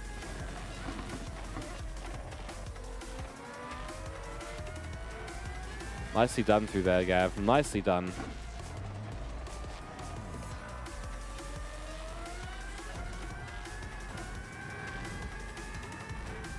I have to admit, that section is beautiful. And I have to admit, I love this track.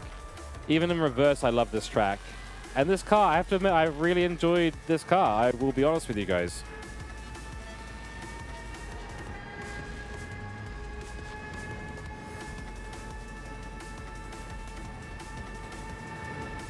Very intense race, but I thoroughly enjoyed it, folks.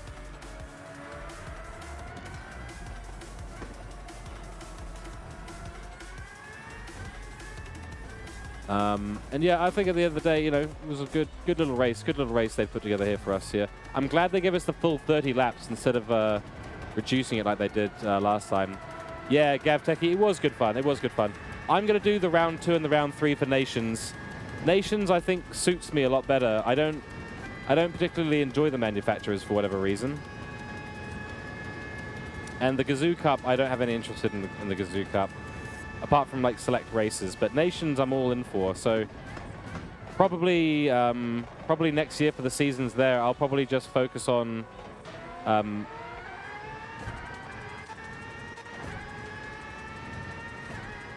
next, I'll probably focus just on the Nations and GT1 League and see if I can get some really good results in that. If I'm doing all of it, I just think I'll just fail. And plus, the manufacturer that I want to use next year is actually McLaren. So that basically rules me out of Manufacturers Cup anyway. So the plan there is just to focus on the Nations Cup in GT1 League. And yeah, it should be good fun next year. All right, folks, we are going to start finishing up the stream for tonight. Gav, great racing with you, man. Revs, I owe you another apology, mate. 1,000 pardons. Good luck in the second race if you do it, Revs. I'm assuming that he's in there now, probably in the middle of the race, or nearly over in 15 minutes or so. I'm just thinking if there's anything else I want to talk through. Like you've said, 30, hope the McLarens get a little boost. Yeah, that'd be really nice. Be really nice. I have to admit, I did catch myself thinking, like, was McLaren the only manufacturer that didn't, like, pay GT7 some money? And so they were just like, well, since everyone else paid us money, we'll just make you the slowest car. I don't know. Look, it's hard to say. I don't know what happened to Revs. I can understand him GGing out, though, because I brutally took him out, which, you know, not intentionally, but it did happen, so I feel really sorry for Revs. I want to make it up to him somehow. He seems to... Popcorn, whether it's you or Revs, someone ends up being... Like, of all the people to take out in this race, I happen to take out one of the two people who watch my stream in the race. Yeah, it's crazy bad kung fu strikes again. That's right, Popcorn. You know all about that man. That man is a liability. That man has got a credit score of 0. Some say his credit score is 0, and that he's considered such a liability that he's not allowed to walk on public roads or walkways without a helmet and armor.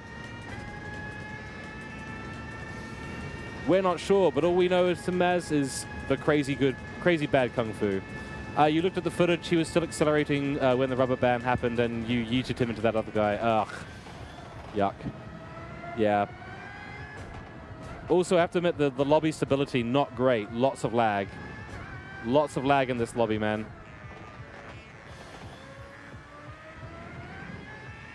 Yeah, exactly, Gavin. I didn't want to take you out, especially after taking Revs out early in the race. I was like, oh... I mean, honestly, like, of all people, there's 13 other people, 14 other people on the grid, and I happen to destroy Revs. Yeah, it doesn't feel good. Doesn't feel good. It's definitely a mark on the win. I don't consider that a wholly successful second place because of it. The only reason I say a win because the guy who got first place ended up 30 seconds ahead, coming from last to first place, and has already admitted to, you know, needing to get his A+ rank back. So he's clearly supposed to be in a different league, but he's ended up low bracket for us for some reason. I almost lost it there because the hards were losing their edge. This is the replay. It happened to him lap 1. Yes, it did. Well, I don't know if people are enjoying the... We're gonna start wrapping up the stream anyway. But thank you for the replay, Gav. I really appreciate that. Let's not look at let's not look at Revs. The incident between me and Revs again. It's water under the bridge between me and him, hopefully, and I didn't mean to do it at all. Really gutted about it, actually. But yeah, look, onwards and upwards. There's more races to come. There's lots of stuff to do in GT7. Exciting times, guys. December is the month to be playing GT7. It was March earlier in the year, and now it's this month. These are the 2 important months for GT7, and I tell you, I'm liking it. I'm liking what I'm seeing. Yeah, it happens. Yeah, no, he's already said it's all good, but you know, I will still feel bad about it anyway. You know, so Revs, if you're out there, man, if you're watching this back later on, if there's anything I can do to make it up to you, let me know. And if that means going to round 2 nations and then putting myself in front of you in a corner and letting you T-bone me, then so be it. But hey, look, we're all about clean racing here, folks, and I just love that you guys are into that as well. It's what it should be at the end of the day. And you know, mistakes are mistakes. I mean, I think I hit someone as well, and I think I waited. I can't remember who it was. I think it might have been Revs, actually. Yeah, in fact, when Revs was coming back through that corner, I had the run on him, and I just said, no, I'm not taking that position after I punted him. Yeah, so, but I mean, only for a moment, then we got back ahead of him, unfortunately, because he had damage. So, really unlucky, but what can we do? Okay, folks, we are going to start wrapping up the stream. So, it has been a lot of fun. Now, I do recommend, highly recommend, in fact, going and checking out these races.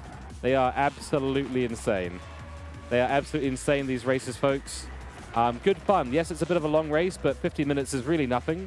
And if you want to train up your endurance chops, I have the perfect solution for you, folks. The perfect solution. Free, you get 2 in 1 if you buy in the next 3 minutes. First 100 callers. I'm just kidding. But in fact, if you are interested in endurance racing, long racing with tire strategies, full strategies, full damage and the whole lots, we run an Endurance Pro-Am series here on this channel, and it's called the Endurance Pro-Am series, funnily enough. The format is a little bit complicated to explain, but basically the way it works is this. We have 4-week seasons. We're currently at the beginning of Season 1. We've just had Race 1. We alternate between Gran Turismo 7 and ACC, Assetto Corsa Competizione, and we are doing endurance racing. So in the AM series, which are the GT7 races, we do 90 minutes at a particular racetrack. We did Group 2, 90 minutes at Monza. It was a huge amount of fun. Really, really enjoyed it. And then the next one, which is going to be next weekend, not this weekend, next weekend, is actually back at GT7, and we will be at Bathurst doing 90 minutes in Group 3 cars. It's a lot of fun. And then in ACC, we're kind of learning and experimenting with ACC. So we've got a couple of 45-minute races. They're considered the Pro Series races. They're much more challenging, much harder. Harder conditions, etc., etc. And yeah, that's our endurance program. So if you're enjoying these kinds of races, if you like what you see, we do more of this racing on this channel. So just let me know. I can give you guys the link to my Willow page. In fact, screw it. Let's put the Willow page in there right now. Why not? Why not? No time like the present. So folks, all of my links are here. Please go and check out that link. Join the Kung Fu community in the Discord. I stream live to Facebook, YouTube, and Twitch all at the same time. I will have some special streams for YouTube coming up, though. Just a note, some special streams for YouTube coming up. High-def streams, in fact. And yeah, other than that, folks, I think we will start wrapping it up. So big thanks to everyone who's hung out and watched today. I really appreciate you all. Thank you so much. We've had a couple of follows, 3 follows today as well. So thank you, F1 Aussie. Thank you, Marlo. And thank you, The Demon 56. I appreciate it. We've actually hit 250 followers. Yeah, let's go. Let's go. 250 followers, guys. So that's a little milestone for us in the stream here that I'm happy with. We've only been streaming since early in March with some massive breaks, inconsistent streams, inconsistent content, lots of stream setup changes. It's been a bit of a ride, folks. But 250 followers, let's push on to 300. So not that the followers matter, it's about community. That's what this stream's about. And Kung Fu, of course, which is hard work over time to achieve skill. It's not the martial arts. I'm terrible at Kung Fu. So we're going to wrap it up there. We're going to leave it there, folks. It's been awesome hanging out with you. Let me just start getting ready for rolling the credits on the stream. And that will mainly involve the following. Okay, so we will try and raid out to someone. So if you guys want to hang around, that'd be fantastic. If you don't, then no problem. Yeah, I think we'll start leaving it there. So, folks, again, lovely to hang out with you all. Thank you for chilling out. Good luck in the rest of your Nations Cup races. Have a fantastic rest of your week. I will see you again for the next stream on Friday evening. Stay safe, take care, and I will see you later.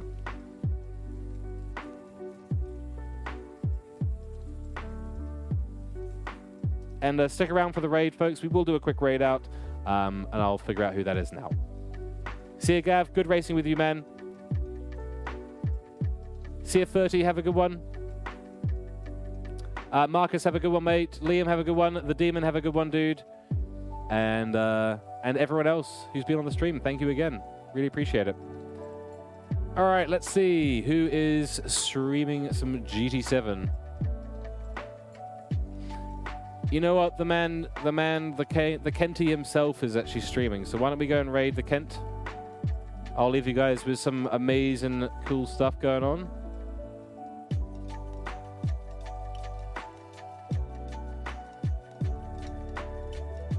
All right, folks, please go and say hi to... We're unable to raid Shane Kenty at this time. Okay. Has he just gone offline? Nope, there we go. Okay, we're heading over to Shane, folks. Lovely to see you, folks. Take care, stay safe. I will catch you next time, and give some love to Shane Kenty for me. We'll catch you there. Later, guys.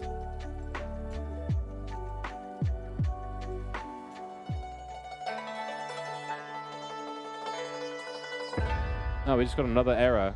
Oh my goodness. Well, that's fun. Let's try one more time, folks. One more time for the raid. If it doesn't work, then we just won't raid today. /raid, Mr. Kenty.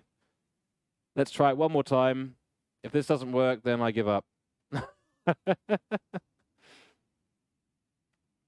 Okay, rating now, guys. Thanks again for sticking around. We'll catch you then. Twitch. All right, guys. See you later.